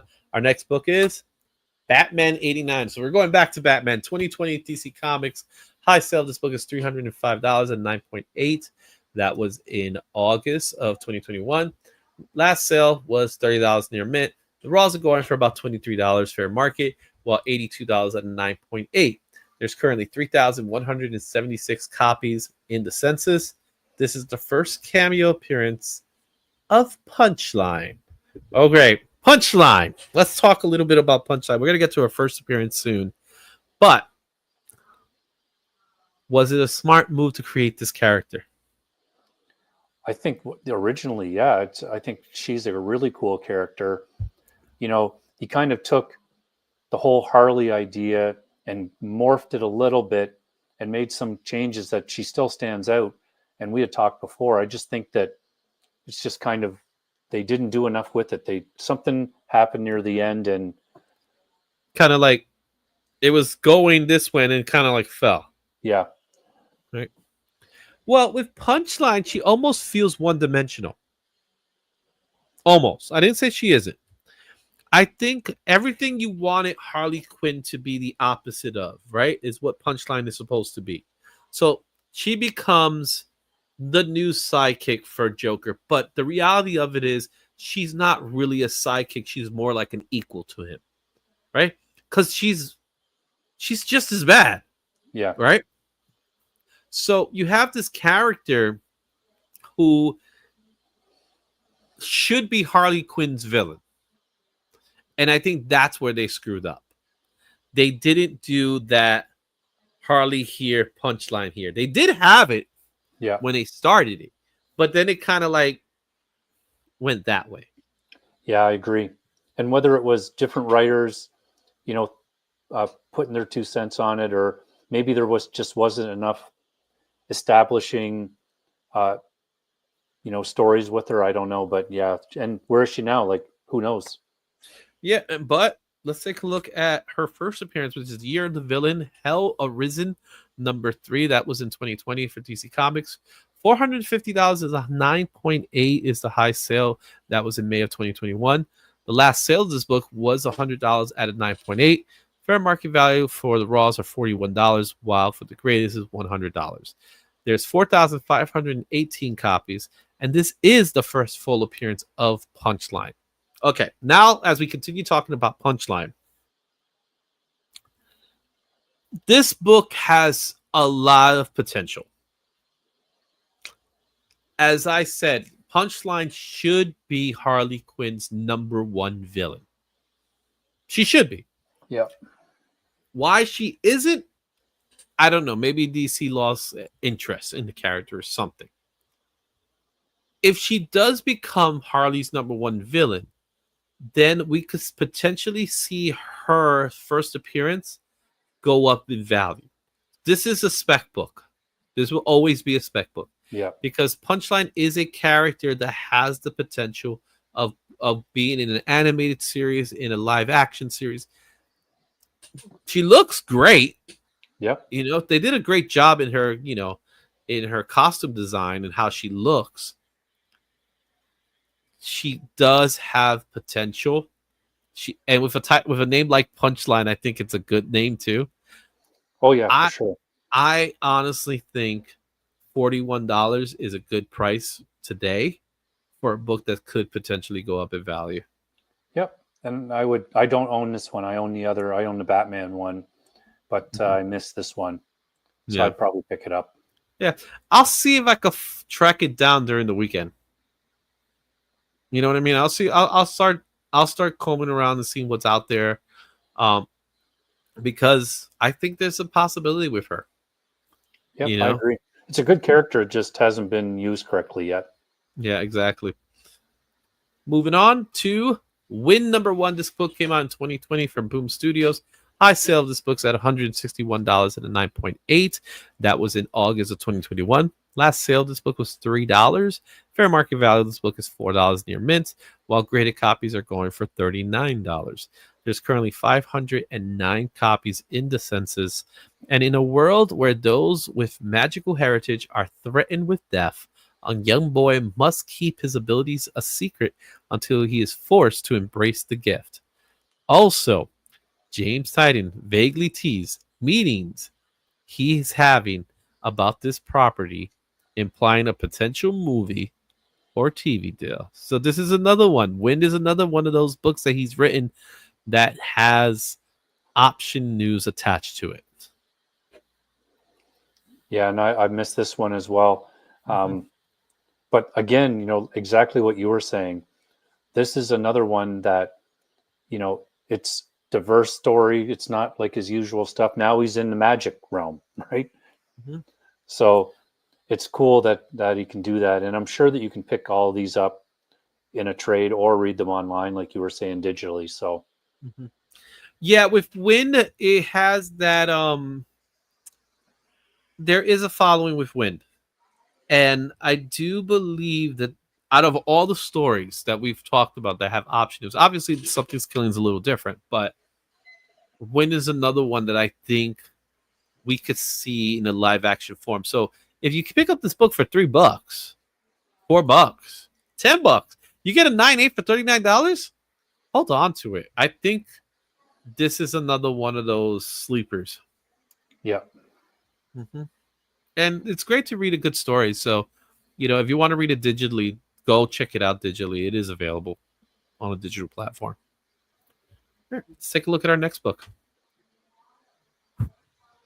This is the third of the books that we talked about that has option potential. Department of Truth #1. This book came out in 2020 for Image Comics. High sale of this book is $228, 9.8. That was in May 2021. Last sale of this book is $20 near mint. It's going for $15 now raw, and 9.8 are going for $50. There's currently 4,125 copies in the census. So let me read the synopsis. After a man discovers that every conspiracy theory that he's ever heard studied was true, he sets out to infiltrate the organization that has been keeping them covered up, the Department of Truth. A high-dollar bidding war has ended for this ultra-relevant conspiracy theory series that is attracting A-level talent for a movie. The Hollywood Reporter confirms our report that Department of Truth has been optioned, secured by Elizabeth Murdoch in a competitive bidding war. Conspiracy theories, people love them. They love them. Oh, yeah. And Department of Truth is all about that. This book was really hot at one time. Now it's kind of cooled off. It should be hot again someday. Yeah, and this is another one that I remember seeing it coming out, but I kind of missed the hype on it and just like, okay, well, whatever. So I've never actually read an issue of it. Really simple read. Like, really simple. The Lady in Red, that's a character that I'm dying to see in the live action. You know what I mean? And I would love to see someone play that character. I don't know who's the right choice for it, My brain keeps going to this girl who played Catwoman in the Batman in Oh, Halle Nolan's Berry. Batman. No. Anne Hathaway. Oh, right. Yeah. I somehow see her in the role. I don't know why, but man. Oh, not that Catwoman. Ooh, you say Halle Berry. Ooh, no. She's like 60 now. She probably can't play that role. All right, here's my question for you. Which one will we see first? Something's Killing the Children or Department of Truth? I think probably this one. And then if it does well, you'll see all those other things that are options start to roll. I agree. I think this one will come out first. I think, but this should be a TV series. There's talks that it's a potential movie. This serves so much better as a TV series. You know what I mean? Because of the conspiracies. It's like the X-Files in that way. So yeah, and I think there's a new issue coming out. I don't remember which number it is, but maybe I'll have to try to track these down. yeah, it's definitely worth tracking down. They're not expensive unless you're getting the variants. The variants are very costly, but the actual cover A's are pretty inexpensive. You know, unlike Something's Killing the Children. It's easier to grab these than it is to grab those. Right? I see you. You say children. Okay. Let's go to our next book. The Nice House on the Lake. Number 1. This is 2021 for DC Black Label, which is now actually Vertigo. It's the first appearance of Nora Jacobs. The overriding anxieties of the 21st century gets a terrifying new face, and it might just be the face of the person you once trusted the most. This book has a high sale of $193 and a 9.9. That was in April 2022. Last sale of this book was $8 near mint. Fair market value for the raws are $7, while graded are $25 and 9.8. There's currently 3,787 copies. Have you read Nice House on the Lake? I have not. My wife read it, and she said, man, it's something. And now we have the nice boat on the lake as well. Yeah. He just has this flair of writing horror, and this is technically a Vertigo book. It's under the DC Black Label when it first came out, but it's now under the Vertigo list. So, for those of you that are watching, and thanks for stopping by. What's your thoughts on Nice House on the Lake? I do believe I have a copy of it myself, but I don't have the series. Yeah, I'll have to look into it for sure. So there's definitely like another trip on Wednesday required. Tell me what you guys think about Nice House on the Lake. I really want to know. But let's move to the next one. And that is Enter the House of Slaughter, number 1. This is the free comic book day edition that came out in 2021 for Boom Studios. And high sale of this book is $60 and 9.8, and that was in August of 2021. Last sale of this book was $3 near mint. That's also the fair market value. Graded copies are going for about $21 and 9.8. There's currently 832 copies, and this is the introduction of the House of Slaughter. And this is really the book that kind of like spread out the continuity of the Slaughterverse, or whatever we call it, whatever we're gonna call it. Tell me what your thoughts on House of Slaughter. I really liked the first issues.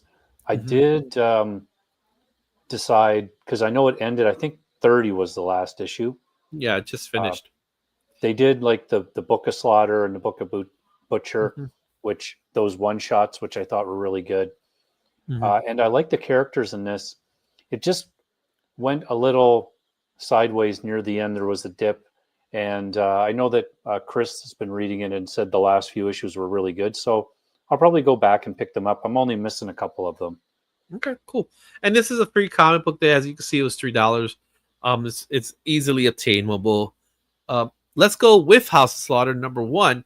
And that was in 2021 from Boom Studios. High sale is $69 and 9.8. That was in October of 2021. Last sale was also $3. And that's also the fair market value of the book. However, 9.8s are gunning for $22, which is really cheap. It costs more to get it graded than to just buy a grade. I don't know. There's 808 copies in the census. This is the first appearance of Jace Boucher, and this is the spin-off series exploring the inner workings and the secret history of the Order of St. George. So this is actually, if I recall, this is more of a prequel to Something's Killing. Am I correct in saying that? Yeah, I think so. The certain parts of it. And what's really interesting about kind of Something is Killing the Children versus House of Slaughter is obviously you can tell that you can pick up these books very inexpensively. But I will say that if they actually made Something is Killing the Children, we know they're going to have hints of the expanded universe. And these books at that point will not be cheap anymore. Yeah. But there's plenty of variants for a lot of these books. That's another thing to keep in mind. They're like 1 in 100 variants, or they're special incentive variants, and they're special retailer exclusives of these books. I think the cover A's, the original ones, are the ones that are not getting as much love as they probably should. Yeah. Because the exclusives are kind of like overshadowing them. But like you said, if Something's Killing the Children becomes a financial success, then we're definitely going to see House of Slaughter. And like I said, it is more likely that they will call the show House of Slaughter than they would call it Something's Killing the Children. They might go ahead and call it Erica Slaughter. Who knows? I will go as far as doing that as well, because I could just see the senses losing their marbles with a title like that. You know what I'm saying? Yeah. Okay. Image 30th Anniversary Anthology number 8. This book came out in 2022 from Image Comics, of course. High sale of this book was $460 at a 9.9, and that was in April of 2023. $15 for near mint copies was the last recorded sale, and it's $11 at fair market value. $50 for 9.8. There's 388 copies in the census. This features the first appearance of Gabriel Winter, the World Tree. So we're having a preview. This book was a preview. I remember this book being a spec book when it first came out. People were hunting it down. That's why the prices are fluctuated with the way it is. But have you ever had a chance to really get a look at World Tree? And we'll talk about World Tree in a second.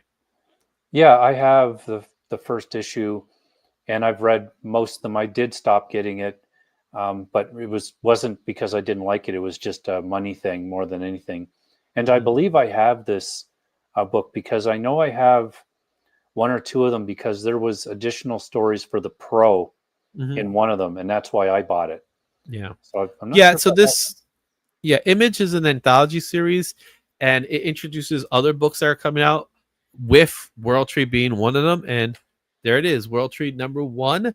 This book came out in 2023 from Image Comics. The high sale of this book is $141 at 9.8, and that was in June of 2023. Last sale of the book was $4. Fair market value of this book is $5. 9.8 was going for $18. Would you believe that? And it is 366 copies in the census. This book is set in 1999, where a group of friends begin to explore the Undernet, a secret architecture beneath the internet, but they lost control and unleashed unimaginable horrors. There is a recall edition of the book, which the cover was too dark, and that was the Air edition, which is really not that expensive. That's out there. I have a copy of it. World Tree. Now it's still a horror series, but he's now delving into the internet. Yep. And the black web, or the dark web, as we'll call it. Yeah. And like one of the other earlier series that talked about the meme that, caused the apocalypse or whatever, this is kind of a similar take where he's just kind of refining it, I think. And this is a good one. And I mentioned it before we started, but, watch out for, there's a 1 per store variant, a Momoko cover that does have some value. And it's a cool looking cover too. Yeah, it's a cool character, and that character that they created, she's scary. Yeah, Yeah, for sure. Finally, we're going to wrap things up with The Worlds of James Tynion IV. This is a free comic book day 2024. However, this is a promotional comic book. This is a promotional comic distributed in the American Library Association. So it's not exactly the one that is the free comic book day. This book came out in 2024 from Boom Studios. High sale of this book is $267 near mint. That is the price overall. There are no CGC sales. However, there are 41 in existence. This features a curated lineup of some of the most terrifying and thought-provoking stories alongside exciting teases of what's to come and an exclusive collectible cover. This is one issue that fans will not want to miss. So if you're a fan of James Tynion IV, this is one of those books that you want to have because it kind of features a lot of his stories put together. And that's what this book is about. And this was the exclusive American Library Association. So he wants his books in the libraries, and he's willing to donate books for the library, which is pretty cool. So I might be able to go to the library, find this book, and just keep it, and then pay them the fine. I don't know what you're talking about. Yeah, not that I would encourage that, but I wonder if it's in libraries up here in Canada. I'll have to go check. Who knows? It could be. I don't even know if there are libraries up here, man, to be completely honest. But you could pick up his books in libraries. I know that much. So there you have it, guys. That is our creator spotlight, James Tynion IV. Tell me your thoughts on his stories. Do you like his stories? Do you think he's one of the prominent writers of this era? Does he have potential to be a big-time writer like a Neil Gaiman or an Alan Moore or Grant Morrison? I think he's on his way there. May not be there just yet, but he's on his way. And go check him out. Go check out this video. Make sure you hit that thumbs up for the video. Make sure you leave a comment. Let me know what your thoughts on it. And we'll have some more stuff in the replay for this one. We'll talk a little bit about some of the books that he has in Global Comics because we are going to be doing that as well. So with that said, thank you so much, and let's shut this one down. Oh, where are we? No. Let's go ahead and say what's up to some people that showed up in the chat. Arelis, how you doing? Thanks for stopping by. Let's see here. We got Super Arsenal's 009. Wow, that's a great name. Comic Vet says he has one, and he's referring to the Worlds of James Tynion, and he has the free comic book. He doesn't have the library edition. His indies are better than his big two. That is correct.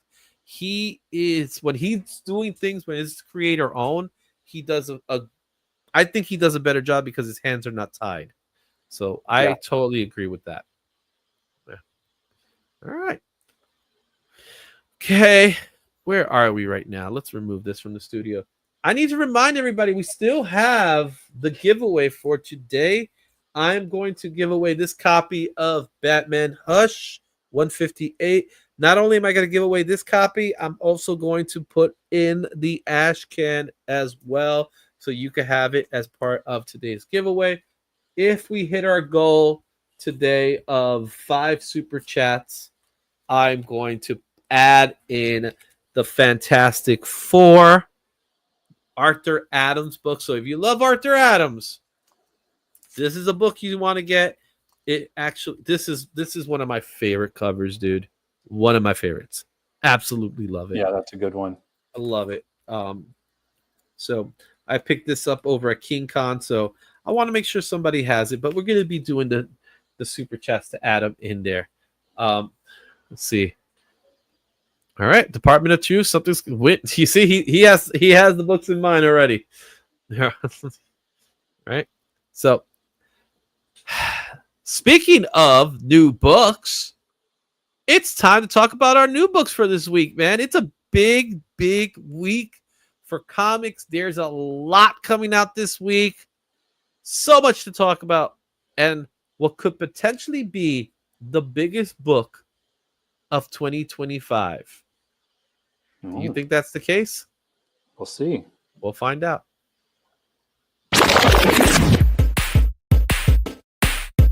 Yeah.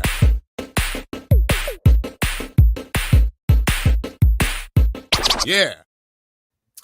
This week's new comic book releases for March 26th, 2025. You can see it right there. Batman by Jim Lee is coming this week. We've been waiting, anticipating for Hush #2. Are you ready for some Hush? I had planned to reread the first one, but I might not get to that. I'm reading the early Ghost Riders again right now. Oh, okay, cool. Well, Hush is a pretty fast read. I remember reading it pretty quick, but it was edge of your seat kind of reading, Yeah. which I enjoyed. I love that when I was reading Hush when it first came out, because that's when I read it. I love that every issue left me off with a cliffhanger. You know what I mean? And one of the things I loved about it was Jeph Loeb just knew how to write for Jim Lee. You know, he's not the best writer in the world, and I'm not saying he is, but he knew how to write for Jim Lee. He was like, I'm going to write a story that features as many rogues villains as I could possibly throw in. Yep. And he did it. Look awesome. He made it happen. So I'm excited for Hush 2. I hope it's pretty much the same as Hush 1. I don't need it to be the greatest story ever told. I just want it to be fun. You know what I mean? Yeah. All right. And you know who wants it to be fun? Wolverine. How you doing, Wolverine? Look at we got Wolverine watching. Huh? So he's saying hello to me and Kilowog. Are you familiar with Wolverine? Do you know who Wolverine is? No. Okay. Oh, Rich, how are you going to pass up the opportunity of getting Hush, man? I just realized I didn't even notice it until right now. Look at the background. You see the buildings? Do you see it? Look at the buildings. Yeah, they have the 2 on it. Besides that, look at it again. Don't see it. It says the word Hush. Oh, yeah. Yeah, I didn't Look at notice that. I never noticed until I looked at it right now. That's genius right there. That's awesome. Now that's Easter egging for you. That's right. That's a good spot. You know, Black Spiders also likes it. What's up, my dudes? How you doing? And he's also saying hi to everybody in the chat. And Rich is also saying hi back. Okay. Wow, I never caught that until right now when I looked at it. I was like, oh, that says Hush. Cool. Good job. And you have it in front of you. You can actually look at it. I could actually look at it, and there it says Hush. It says Hush. So there you have it. Okay. Let's talk about last week first. And last week, we have previously fresh. This is the top voted comics according to the League of Comic Geeks. And number 1 was Absolute Flash, number 1 with 30%, followed by Absolute Batman, number 6 with 24%. The last issue of New Gods came in 3rd place. Bug Wars issue number 2 came in 4th. Yeah, 1, 2, 3, 4. Oh yeah, came in 4th with 4%. And Ultimate X-Men round up the top 5. All right, tell me, how did you like all the books? So I read all of them except for the Ultimate X-Men because it was allocated. I guess there was some kind of problem, so a lot of places didn't get it. Hopefully it'll be out for me in a couple of weeks or a week. I definitely would have probably put them in the exact reverse order from there. I would Really? put Bug Wars first. Bug Wars 2 was really good. I really enjoyed it. New Gods was also good. Like, it's getting to the point now where they've done the explaining, and now things are starting to happen, which is cool. Yeah. And Absolute Batman, I like that issue. And Flash was, meh for me. It was okay. Well, Flash was like, we're building. Yep. Right? We're building the story. And for me, as I read Flash, I was like, okay, I see where we're going here. I'm seeing there's like this time travel element. I'm digging how they did the rogues. So I'm happy that Flash has rogues. The Barry Allen twist was really something, though. That I didn't see coming, what they did with Barry. So, and then Absolute Batman is, the end of that arc. What's your thoughts on the end of that arc? Did you think it had a good ending into a new arc? Yeah, I think so. They closed out the story well enough, and then but they're also letting you know what's going to be coming up. Yeah. All right, cool. There you have it. That's your previously fresh. Now let's go in and talk about the new comic books, and we're going to look at the rundown. Remember what I said? It's a big week. We have currently 107 new releases, 433 variants, which gives us a grand total of 540 comic books on the shelves this week. From that, 22 of them are new number ones, but those number ones has 145 variants, which gives us a grand total of 167 number ones. There are 20 keys that are projected, and among them, 7 of them are first appearances. This is an insane week. Imagine if you bought every single one of those comics, how much money you would spend. Oh my God.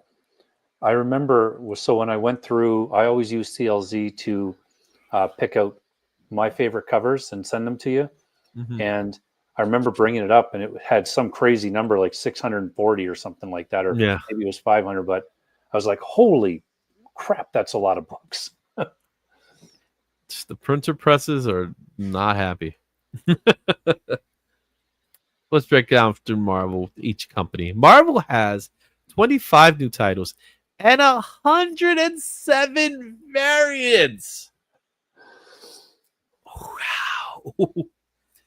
DC has 18 titles and 82 variants. Now, to DC's defense, well, I'm not defending them. It's stupid. But for DC, they do have some major books coming out this week. Yeah. Right? We did talk about Hush. There's some more books coming out. So I understand the high volume of variants. What the hell is Marvel thinking of? I don't know, man. That's a lot. They must have a couple of major books they're firing a whole bunch of variants at. Well, there's also some C2E2 books that are getting, called in as well. So there's a little bit of that going on, but still, that's a lot. Yeah. Let's take a look at the other companies, starting with Image with 20 titles and 49 variants. Boom Studios has 4 titles with 20 variants. IDW has 6 titles with 12 variants. And the ratio is the same. Dynamite with 6 titles and 105 variants. Dark Horse has 6 titles with 3 variants. And as far as the remaining indie companies, we have 22 titles and 55 variants. I do believe that Marvel outperformed Dynamite this week. Would you believe that? No, who knows? What was the Marvel number again?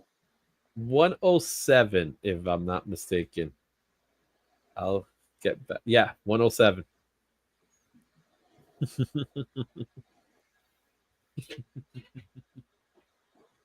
But ratio-wise, Dynamite still wins. That's a lot of variants. Yeah. But still, Marvel outperformed Dynamite this week in the amount of books they have coming out this week.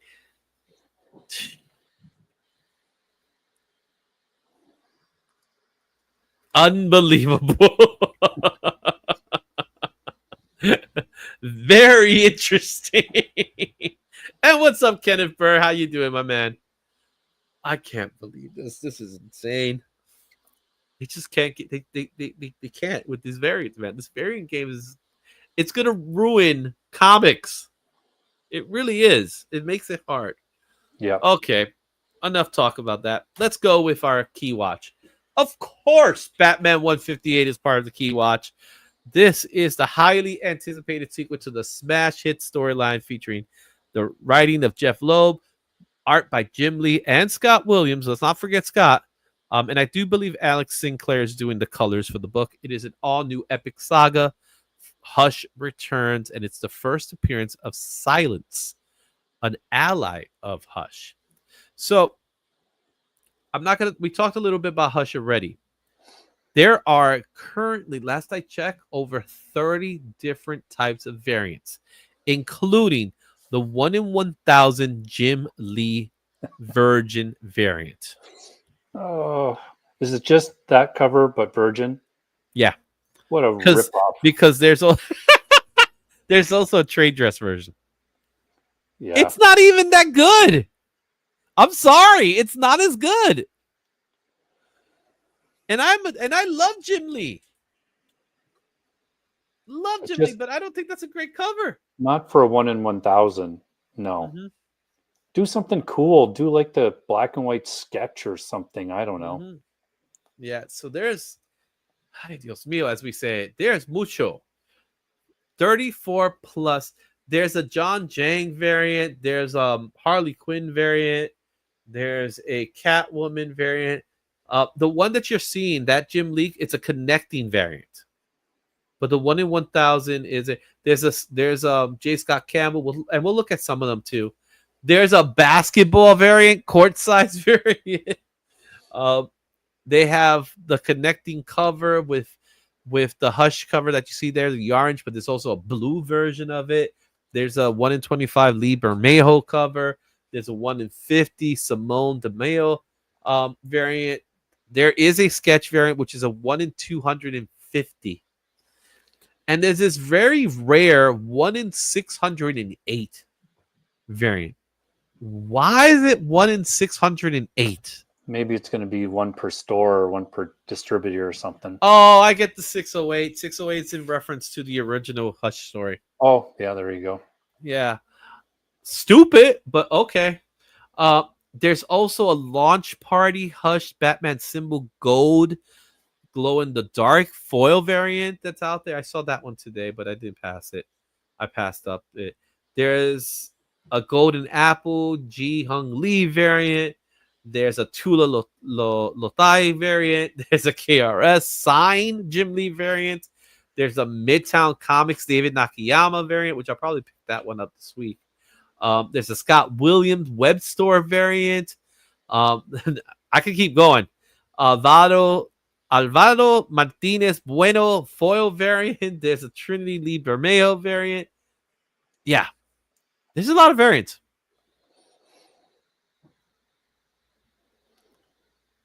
I'll take cover A. And maybe the Harley cover and the Nakayama. Yeah. Oh. So there you have it. Before we move on, I want to address this. Not trying to be funny here, but the shirt I got from you is starting to lose the letters off. It's an iron-on. So what you want to do is take an iron, put a piece of paper, maybe parchment paper over it, iron it back, and it should stick right back on. That's all. It's been sitting in my drawers for a long time. I've had t-shirts for a while, so it's more of an iron-on thing than anything. So there you have it, Joe. Sorry about that, but just iron it on. You should be fine from there. Bring a t-shirt can into the show, Joe. There you go. And, shoot it back at him. All right, our next book is the other hot book from DC Comics, and that is Absolute Martian Manhunter #1. The cover A is Javier Rodriguez. That's a really cool Rafael Albiguero. I can never get his last name. And there is a Daniel Warren Johnson 1 in 50 cover. This is the introduction of the Martian Manhunter. So let me ask you this, Izzy. Do you think that it's a concern that they were advertising how many of this book sold? Oh, it's sold. It's pre-ordered 140,000 copies. Yay. Yeah, I was talking to Josh this morning about that. And who gives us the numbers? Because we never get those numbers. I know. That's what I mean. Like, who actually counts the books? And do I think it has a high print run? I do think it has a high print run. And why are they deciding to release that information on this book when probably all the other 3 previous Absolute books sold more copies than that at issues 4, 5, and 6? Yeah. Well, I do believe Martian Manhunter is the most ambitious of the bunch. Yeah, agreed. Right? It's the one that's very different. The art style is very quirky as well. And he's going by Martian Mindhunter as opposed to Martian Manhunter. Whatever. I'm going to pick it up just because of that it's supposed to be weird. So I'll pick it up. I do have a copy right here. I do have a copy right here. Let's just take a quick dive in for a second. I'm just curious to see. The artwork looks great. First page I saw, artwork looks really good. Javier Rodriguez is doing it. It seems very simple. Has a very simplistic aesthetic to it. So it's very minimal, which I like. I always like that. Kind of like Darwin Cook, Alex Toth, that kind of inspiration to it. I don't know. We'll find out. But like I said, this is the most ambitious one of the bunch. And we'll see what happens. And, this is interesting. Caught a little spoiler there in the back. I see what they're going with. All right. Go check it out, guys. Martian Manhunt. Of course, I'm not going to say what it is. But there's something interesting that happens in the end. So go check it out. But like I said, I picked it up, and I think mostly everybody else is going to pick it up. I don't think there's going to be many people that are going to pass up on that, because if they're collecting the Absolute books, they're going to collect the Absolute books. Yeah. I'm the guy who wants to complete my Absolute run. I'll read the first ones. There's always going to come a time where it becomes oversaturated. We're on the second wave. Once we get to like the fifth wave, no one's going to care anymore, right? It'll be oversaturated when Absolute Justice League 1 is coming out. I don't know. I want to go there. Maybe Absolute Omega Man #1 comes out. Or Absolute Justice League International or something like that. Yeah. It's still early. 6 issues isn't too bad. I do believe this one's a limited series though. So this is like 1 in 6, which is fine. But like I said, I got a copy. I'm gonna read it tomorrow. And then we'll find out. I'll let you know what I think of it though. I'm definitely gonna read Hush as soon as possible. Yeah. So that one I definitely want to read. Okay. On the other side of the fence, we have Amazing Spider-Man #70, which features the first appearance of Spider-Naut, a Spider-Man Juggernaut mashup for a potential tease in issue 69. Sure. You know what? It's over. That's all. So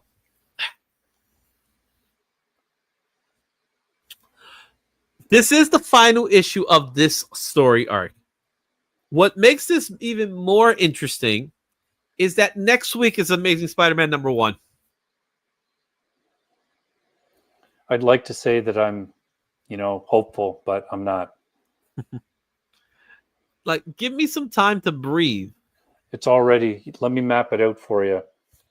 New issue 1 next week, multiple variants, blah, blah, blah, the usual Marvel stuff. Then I think that is Legacy like 897 or something like that. Yeah.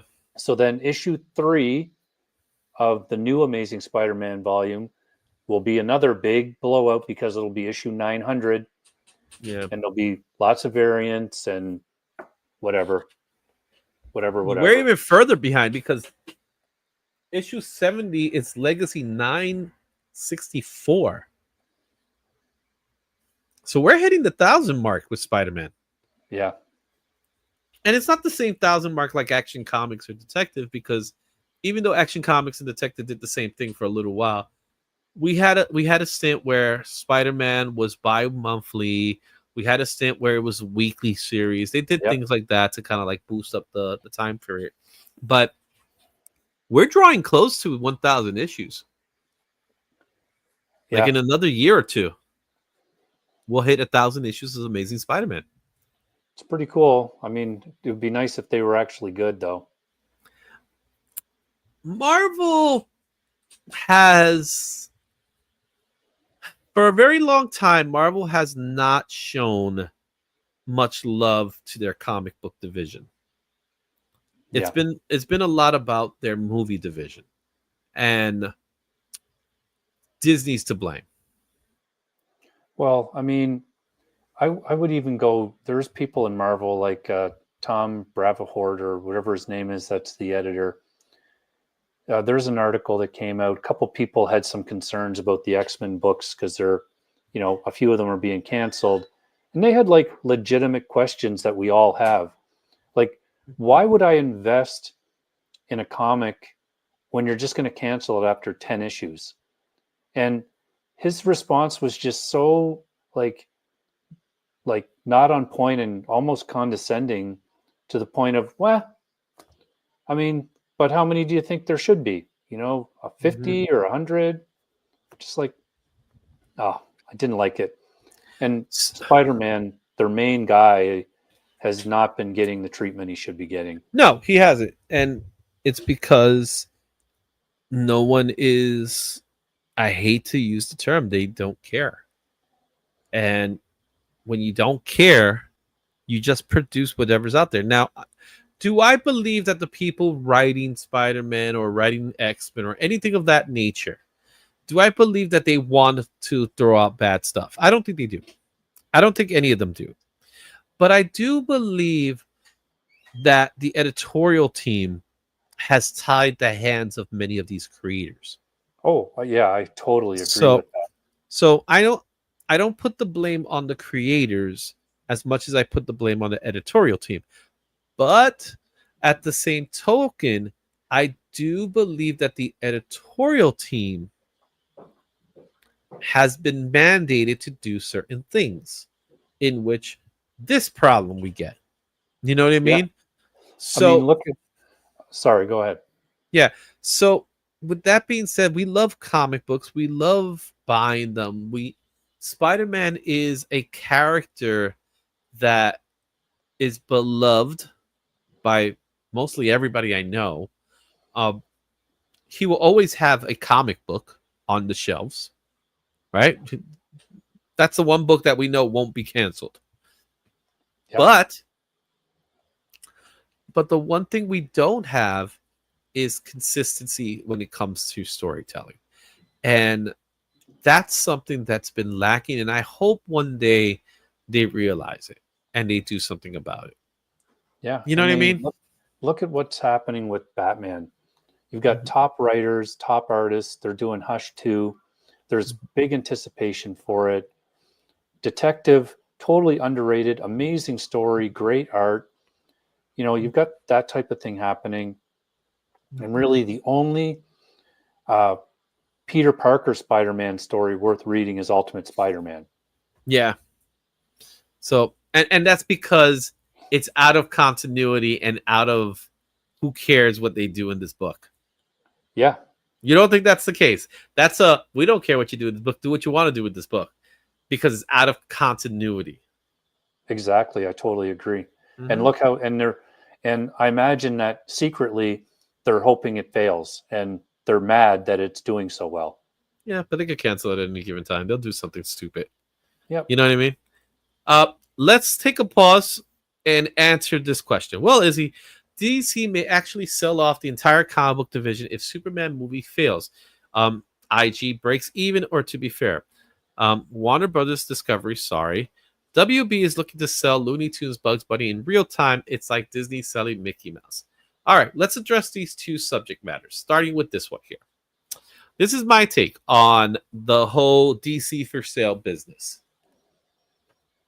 The answer I'm going to say is Warner Brothers Discovery would be foolish to sell DC Studios.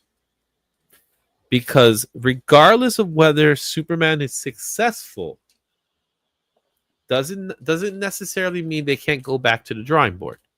I do believe James Gunn's job is on the line if Superman is unsuccessful. but I don't believe they'll sell it off. Reason being is they want to be in competition with the MCU. And the only way they could be in competition with the MCU is through DC. If the Marvel MCU doesn't sell properly, then we're talking about the end of comic book movies as we see them today. I think part of the problem is that we do have an oversaturation of comic book movies. And the reason why we have an oversaturation is because they make money on the theaters, regardless of whether they're good or not, to be completely honest with you. The other thing is it's the law of diminishing returns. The more we get it, the worse quality they become. So we want to have this nice little sweet spot when it comes to these movies where we get what we want, and we want a reason to say, oh man, I can't wait to see this happen. Right now, we're just getting it. All right. And they're not doing what they can. To this statement here, the reason WB is looking into selling Looney Tunes is because they don't make money with Looney Tunes. They haven't been making money for Looney Tunes in years, but it also falls on them. You see, it may be WB, but it's more Discovery than it is WB. WB, the company, as we know it, doesn't exist the way it once existed. And that's why they don't care about Looney Tunes. But the I don't know if you're familiar with the Looney Tunes movie that's out right now. The Day the Earth Blew Up or something like that. That movie's tanking. Yeah. And you know why it's tanking? Because nobody knew it was in theaters. Yeah. Now, that doesn't necessarily mean it would have been like $100 million movie if people knew it existed. They put zero marketing budget. Zero. They gave it to another company called Catch Up Entertainment, in which they licensed the product. So this is not really WB proper. It's WB licensing. There's more money in licensing the product than it is to sell the product, because then you own the product. Yeah. You get what I'm saying? And Yeah, that's why Sony exists. Yeah. This is going to be my long shot, long odds call right now on record. I'm saying in our lifetimes, your lifetime more than my lifetime, we will see the comic division of DC and Marvel underneath the same company, whether it's Disney or whatever. They'll be both owned by the same company. You see that happening one day? You think that might happen one day? That's, Yeah. There was a very close time that it was going to happen in the late 90s. It almost did happen. Yeah. But it happened the other way around, where DC was going to buy Marvel. Right. Yeah. We'll see. I think we're not there yet, but I think there'll be crossovers. I think that's going to happen, which is happening. Chico Suarez, the Batman 2 is coming out next year. I think, unfortunately, the Batman 2 is not coming out next year. It's most likely coming out the following year. The script has not even been finalized for the movie. This I know as a fact. So you'll keep waiting. I'm not agreeing or disagreeing. I'm just stating the current. No, I'm with you, JSS. I pay attention to this stuff more than I care to think of, because this is the kind of stuff that interests me. So this is how I see it. K-pop junkie, what's up, Katie? How you doing? What I do think is these properties will go into the vault as far as movies and regular publishing goes. Yeah, there'll probably be vault stuff going on, but there's still money to be had. As long as there's money to be had, they'll still crank this stuff up. It's the reason why Sony won't give up Spider-Man, and they probably never will. They got to get a fat deal to give up Spider-Man. Yeah, agreed. You know? Mm-hmm. Let's see here. Risk mitigation licensing now is guaranteed. Yeah, exactly. So that's the other one. Again, we're going off a tangent here, but the Batgirl movie, according to many sources that did watch, was unwatchable. And to take it out and release it would have been a big mistake. So therefore, the fact that the movie was never released is a good thing. Just remember, this is the same company that released the Catwoman movie with Halle Berry. A movie that should have never been released. They don't want that. And James Gunn does not want a bad movie out in theaters right now because that's on his reputation. So therefore, will the Batgirl movie ever be released? Well, it was a tax write-off. Will it ever be licensed to be released? I think there'll be a day where we'll see it.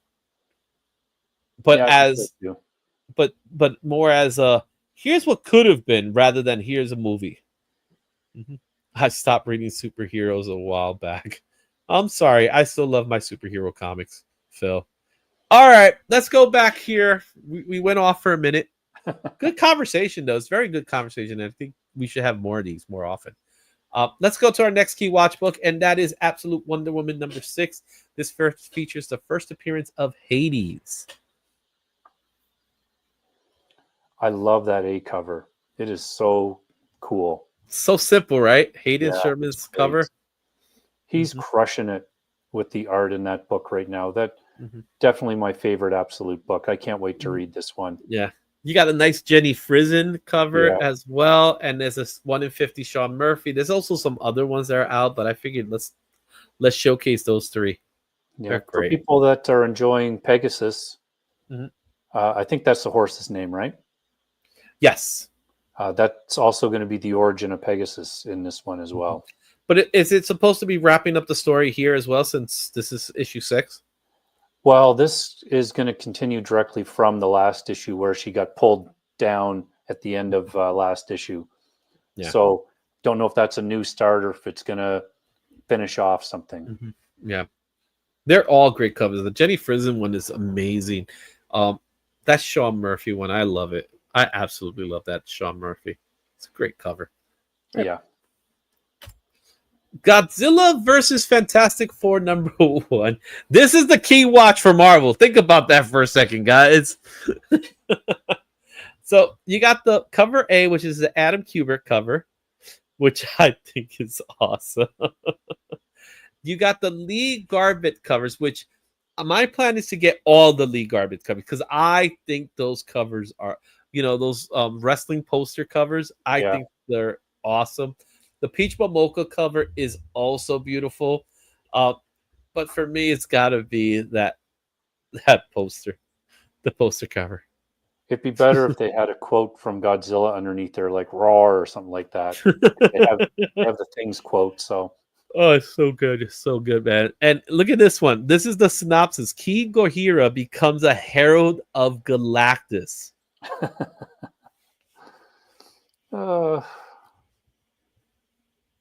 Cash cow. Universal's Monsters, The Mummy #1. This one is coming in by Skybound Studios. So it's the company behind Transformers, believe it or not. You got the Faith Erin Hicks cover, which is cover A. The Martin Simmons cover. That 1 in 50 Martin Simmons that's awesome, man. That's and nice Joshua Middleton also has a great cover. Eisner Award-winning superstar resurrects one of the cinema's most iconic monsters. Award-winning creator Faith Erin Hicks presents a stunning new vision of the seminal horror film like you've never seen before. What's your thoughts on this one? I think it should sell pretty well, and I think the Martin Simmons might be the hot book of the week.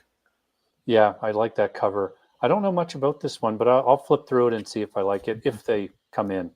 Yeah. So that's my prediction. The 1 in 50 Mark Simmons cover is going to be the hot book of the week. Last week's prediction was the Adam Hughes. So let's see if I go 2 for 2. Yeah. Then we have some indie keys, right? We're taking everyone down with us. #1, it's coming out this week, and there's a Stefanzo Landini cover, and there's a 1 in 25 Chip Zdarsky cover. So that's pretty cool. Chip Zdarsky gave a cover for it. After her mad scientist father is killed by a world's greatest spy, 13-year-old Annalise is left all alone in a world sort of. Her dead dad's robot bodyguard is following her around for some reason. Now, Annalise has a choice: try to lead a normal life for the first time ever, or seek revenge and maybe overthrow the world order in the process. Image Comics proudly presents a journey of regret and retribution, super spies, and pseudoscience growing up and global domination from brilliant artists Stefanos Landino and OK writer. Yeah, I didn't write it. OK writer Matthew Rosenberg. I love that. I'll buy it just because of that. Yeah, they wrote that, not me. So so this is a good book. I think this is worth reading. Yeah, that makes me laugh. Mm-hmm. All right. Next one is You'll Do Bad Things. Number 1, you got the Adriano Chiralukis cover, and then you got a 1 in 25 Marcos Martin cover. It's been 10 years since the release of He Came In With a Smile, the true crime smash hit that chronicled the brutal murders committed by a nursery rhyme killer. But in the decades since its release, its author, Seth Holmes, hasn't produced another title. He wants to write a story with a happy ending, but every time his fingers clack across the keyboard, it always ends in his character's death. Worst yet, these tales of blood and barbarity have followed so freely from Seth's mind, they're starting to happen in real life. Turn the page on this Gigalo-inspired thriller from multi-hyphenated Tyler Boss and breakout talent Adriano Turlucici. My apologies. What do you think? This one also, I'll flip through it and see, but I probably won't pick this one up. Yeah. So those two books are considered indie keys because they were kind of part of the same promotion. They're not related to each other, but they're promoted the same way. You kind of could tell by the writings how it is that they both have that similar look. So the other one probably sounds more interesting than this one, but this one might be a sleeper hit. So Yeah. go check this one out. Okay. Now let's take a look at some covers. Now I mentioned the Batman 158, the John Jang cover. Look at that Hush. It's Hush and Batman. That's cool. Yeah. Justice League Unlimited number 5. You have a Mark Spears cover with the race. I picked up my copy. I have a copy. So that one's pretty cool. Also, there's a Jenny Frison Wonder Woman cover. So she's pulling in 2 Wonder Woman covers this week. It's almost making you buy both to have them both. Just to put them together, right? That's right. Mm-hmm. Then you have the cover A of Wonder Woman 19 with Daniel Sampier's cover. I love those covers. Whenever he does these covers like this, I think they're gorgeous. They're posters to me. Mm-hmm. Also, Batman: The Long Halloween, the last Halloween number 6, the Enrico Martini cover of Mr. Freeze, which there's also another one that has Two-Face on it that's really good. But this one was the one that stood out to me. And in the Flash 19, the Stefan Segovia cover, which anything that Stefan Segovia does, I want. Yeah, that's a nice cover. That's a great cover, and features a new costume, which I'm not feeling that costume though. All right, then you have Ultimate Spider-Man 15, the 1 in 25 Simone Bianchi cover. Simone Bianchi is another great artist that I've enjoyed his stuff from way back when. His stuff on Wolverine was always great. His Thanos is always good. He has this really interesting look when he does his images. And check out that Spider-Man, man. It looks awkward, yeah, but it works. Yeah, it does. It looks really good. Mm-hmm. Also, we got Ultimate Wolverine number 3, 1 in 25 Nick Klein cover. You picked that one out and stuff like that. So I think that's cool. I like the colors in that one as well. Yeah, it looks good. Mm-hmm. And let's talk a little bit about this Fantastic Four 30 Gleb. Let's see if I can get it. Gleb Melnikov. I think spoiler variant. We saw this cover. And to say spoiler is an understatement. What do you think this book is going to do? I think it'll be good. Like if you've read One World Under Doom 2, then you're going to have an idea. But I thought it was close to it, but it's not. I went back and looked at the book and then looked at the cover, and the cover is really cool, this spoiler cover. So I've already messaged the store I go to and asked for it. And then he just said, I think you ordered it. So I always forget what I order. So go check out that spoiler cover. Trust me, it's going to be worth seeing because it is a spoiler. And I'm not going to tell you what the spoiler is. All I can tell you, it features Doom and the Thing. And that's all you get. Yep. All right. Next book is Doom Academy #2. This is the 1 in 50 Wu Chu Lee Doyle. There is also an open order cover with the trade dress. It's cool just seeing Kid Dormammu in school. Yeah. I think there's one of the variants for one of these books, one of the Doom books, is another cover where I think it's where I can't remember his name there in the first cover, is holding a book again like the last one, and that other cover sold out. Mm-hmm. Oh, really? Yeah, I tried all the stores around me, and none of them had it. Yeah. All right. And now we have Rogue the Savage Land #3. This is the J. Scott Campbell cover. The one you're seeing is the open order cover, which has the trade dress getting kind of like in 3D, which I think kicks butt, man. There is a Virgin.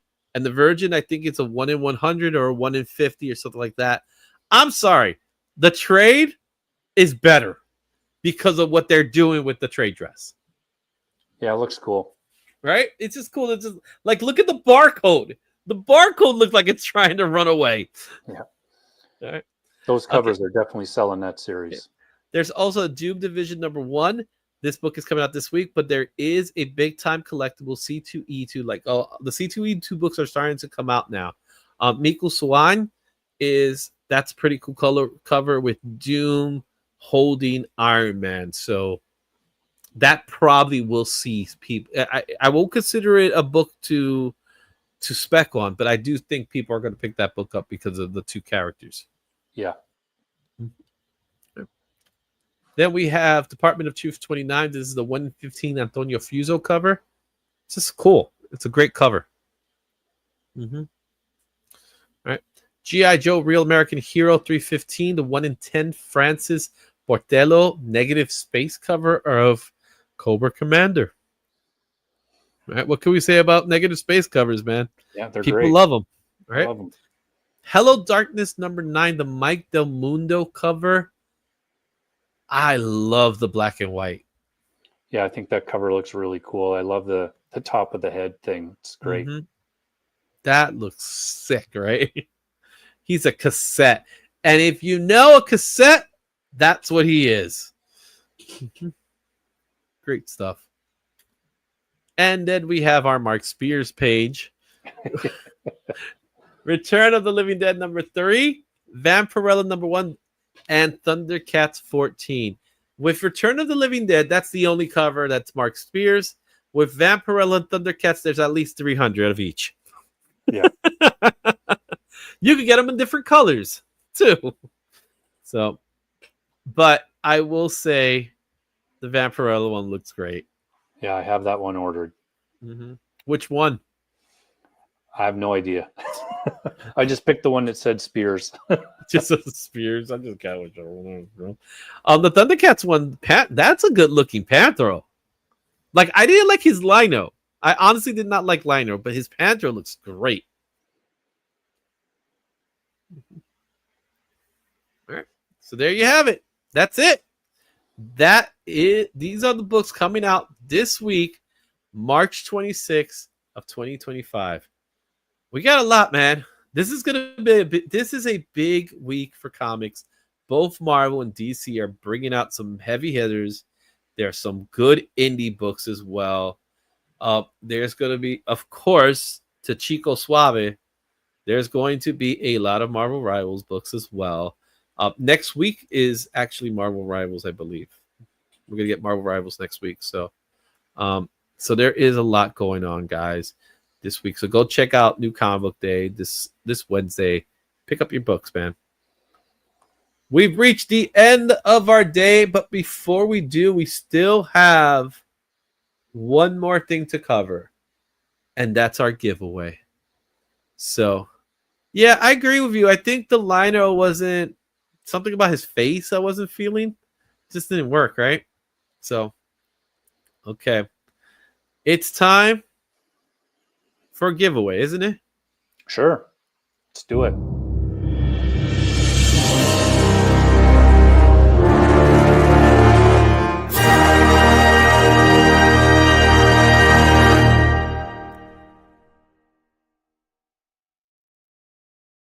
So we are going to do our giveaway for today. Our giveaway is going to be the Batman Hush number 2, 158. You're going to get the cover A, but you're also going to get the ash can. Unfortunately, we did not get the super chats we were asking for. So we're going to go ahead and do it as is. If we get 5 super chats, then great. If not, we still have the time right now to do it. But we're going to do it as of right now. So let's go ahead and share that screen. We don't need sound. And of course, it's not that one. Why did that pop up? It didn't make any sense. Let me remove that. And because it says it's on it. There it is. That was weird. It's #Hush. So we got 16 people watching now. You notice how more people show up when there's a giveaway? It just happens that way. People like free, Izzy. People like free. Just show up, right? So we're going to be doing the #Hush. We got one person already in. Let me just draw it now. Imagine. I just draw it right now with the one entry. All right. So let me take a quick dive into this book. Yeah, you know what? You might as well, right? So quick look. I'm here. Start over. TVH literally showed up now. Okay. Hey, that's good timing for him. You know, don't forget the hashtag there, DVH. Get that in there so you can get entered. The first story is called The Pawn. Interesting. So here we got some Joker. Oh, there's a big dude here. Okay, all right. Oh, Talia al Ghul is in the book, so that's good to see.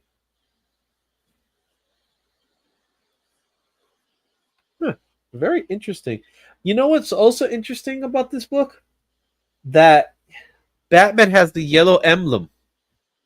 Oh yeah, that's cool. Yeah, he's back to his old look. Well, that might explain that that cover you were talking about. The gold one is a glow in the dark one and a foil. Yeah. So that'll be kind of neat. #Hush puppies. So they actually decided to put all the variant covers in a page by itself. Oh, that's cool. But I don't think it's all the variant covers. It's just some of them. It's probably just the DC ones. Yeah, their DC books. Oh, and there's a preview of Absolute Martian Manhunter and a preview of Green Lantern. So they added previews stuff. So, okay. We got 12 entries. You see, 21 people just showed up. Guys, yeah. While we're talking about Hush, I'll throw this out there. If you haven't read anything, you can get the compact version of the whole story. And it's like in the States for you US people, it's $9.99 for the whole story. Cool. So I'm going to be reading this. Yeah. Let's see here. So we got 12 people for 21 watching. That's weird. We just ended up getting 21 people watching. Now we still have the goal. If we get 5 super chats, I'll throw in the Fantastic Four books. You know, we still got a few minutes for that. If anybody wants to give it a shot, we'll throw it in. You know, I got the Fantastic Four books as part of it. That would be added to this pile if we get the 5 super chats. All right, so you just have to do a super chat, and you could potentially get Fantastic Four, the Arthur Adams story with the new Fantastic Four. I love that series. It's a great series. So, yep. So we still got 12 people. All right. Don't forget, Soylent Green is made of people. There you go. All right. I think it's time. What do you think? Sure. We We got Let's do this. people that haven't said the hashtag. If you don't want to get it in, Yeah. there, You want to get it? You want to get your chance to get the hush in? Oh, there we go. You have. Oh, so I think to Gerald, he's in your channel. You have to be in my channel to get the hashtag in. yeah. Sorry, Gerald. Gerald, Yeah, go to my channel, Izzyverse NYC, and you definitely could get into the thing. So we'll give you some time for that. All right. But thanks for watching on my channel. I appreciate that. Yeah. So we got start over. There we go. Yeah, let's do this. We got Phil Ayala got in. All right. So I'm gonna wait for Gerald to just show up. Hashtag Phil Power. You might not win if you do that. Oh, because of Phil. What's up, Phil? Okay. Hey, Phil. Hey, Phil. How did we get two Phils in one show? Oh, there goes the comic vet. Comic vet shows up. Okay, so we got 15 entries there. We still could do. We could get these. We could get the chat group, man. We could get the goal if you guys want to do it. You want to get those books in? Let's do it. 15, usually 3. It's usually 3. There goes Gerald. Gerald made it. Welcome. Okay. JSS Brooklyn is also in the house. Got his hashtag hush. All right. You guys are ready? It's time. Now we can do this, Shane? Yeah, do it. Let's see who wins. Let's see who wins.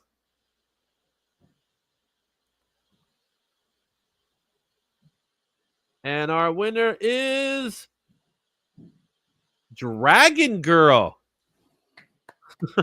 Hush, hush, Paulette, do you know who Dragon Girl is? This is the first time I see Dragon Girl.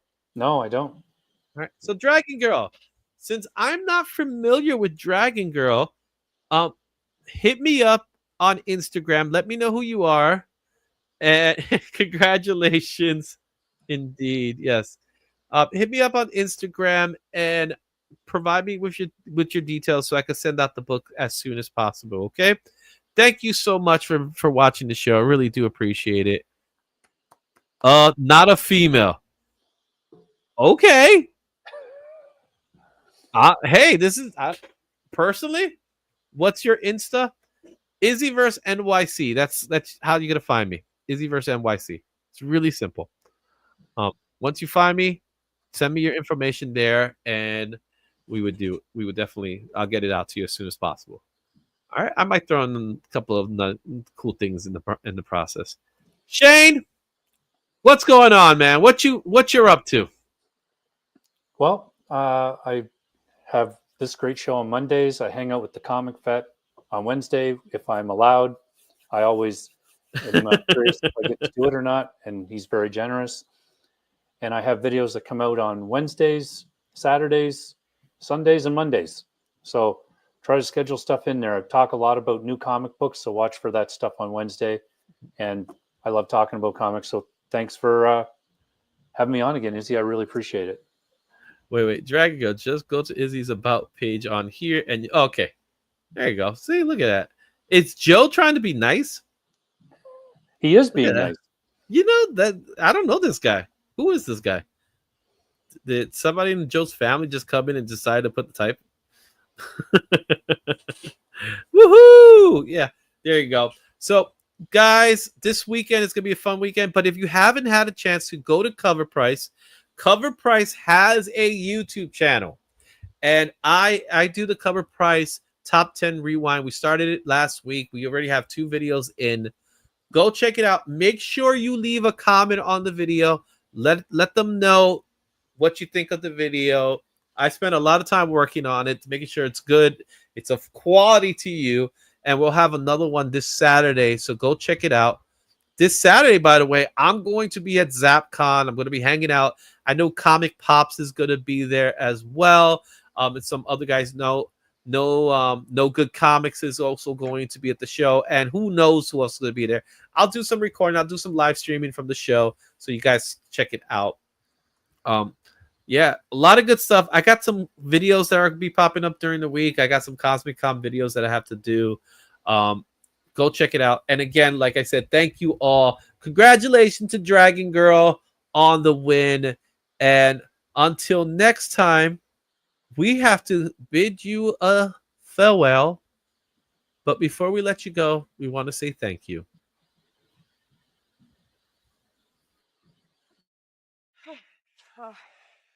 I think this is it. I think you're about to go home.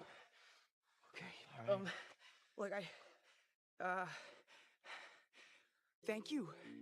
Thank you. Thank you. Thank you. Thank you. Thank you. Thank you. Thank you. Oh, thank you. Thank you. Thank you. Thank you. Thank you. Thank you. Thank you. Thank you. Thank you. Thank you. Thank you. Thank you. Thank you. Thank you. I never said thank you.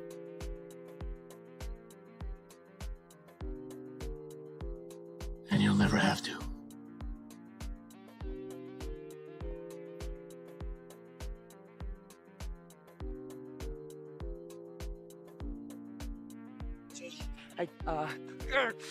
Thank you, thank you, thank you, thank you.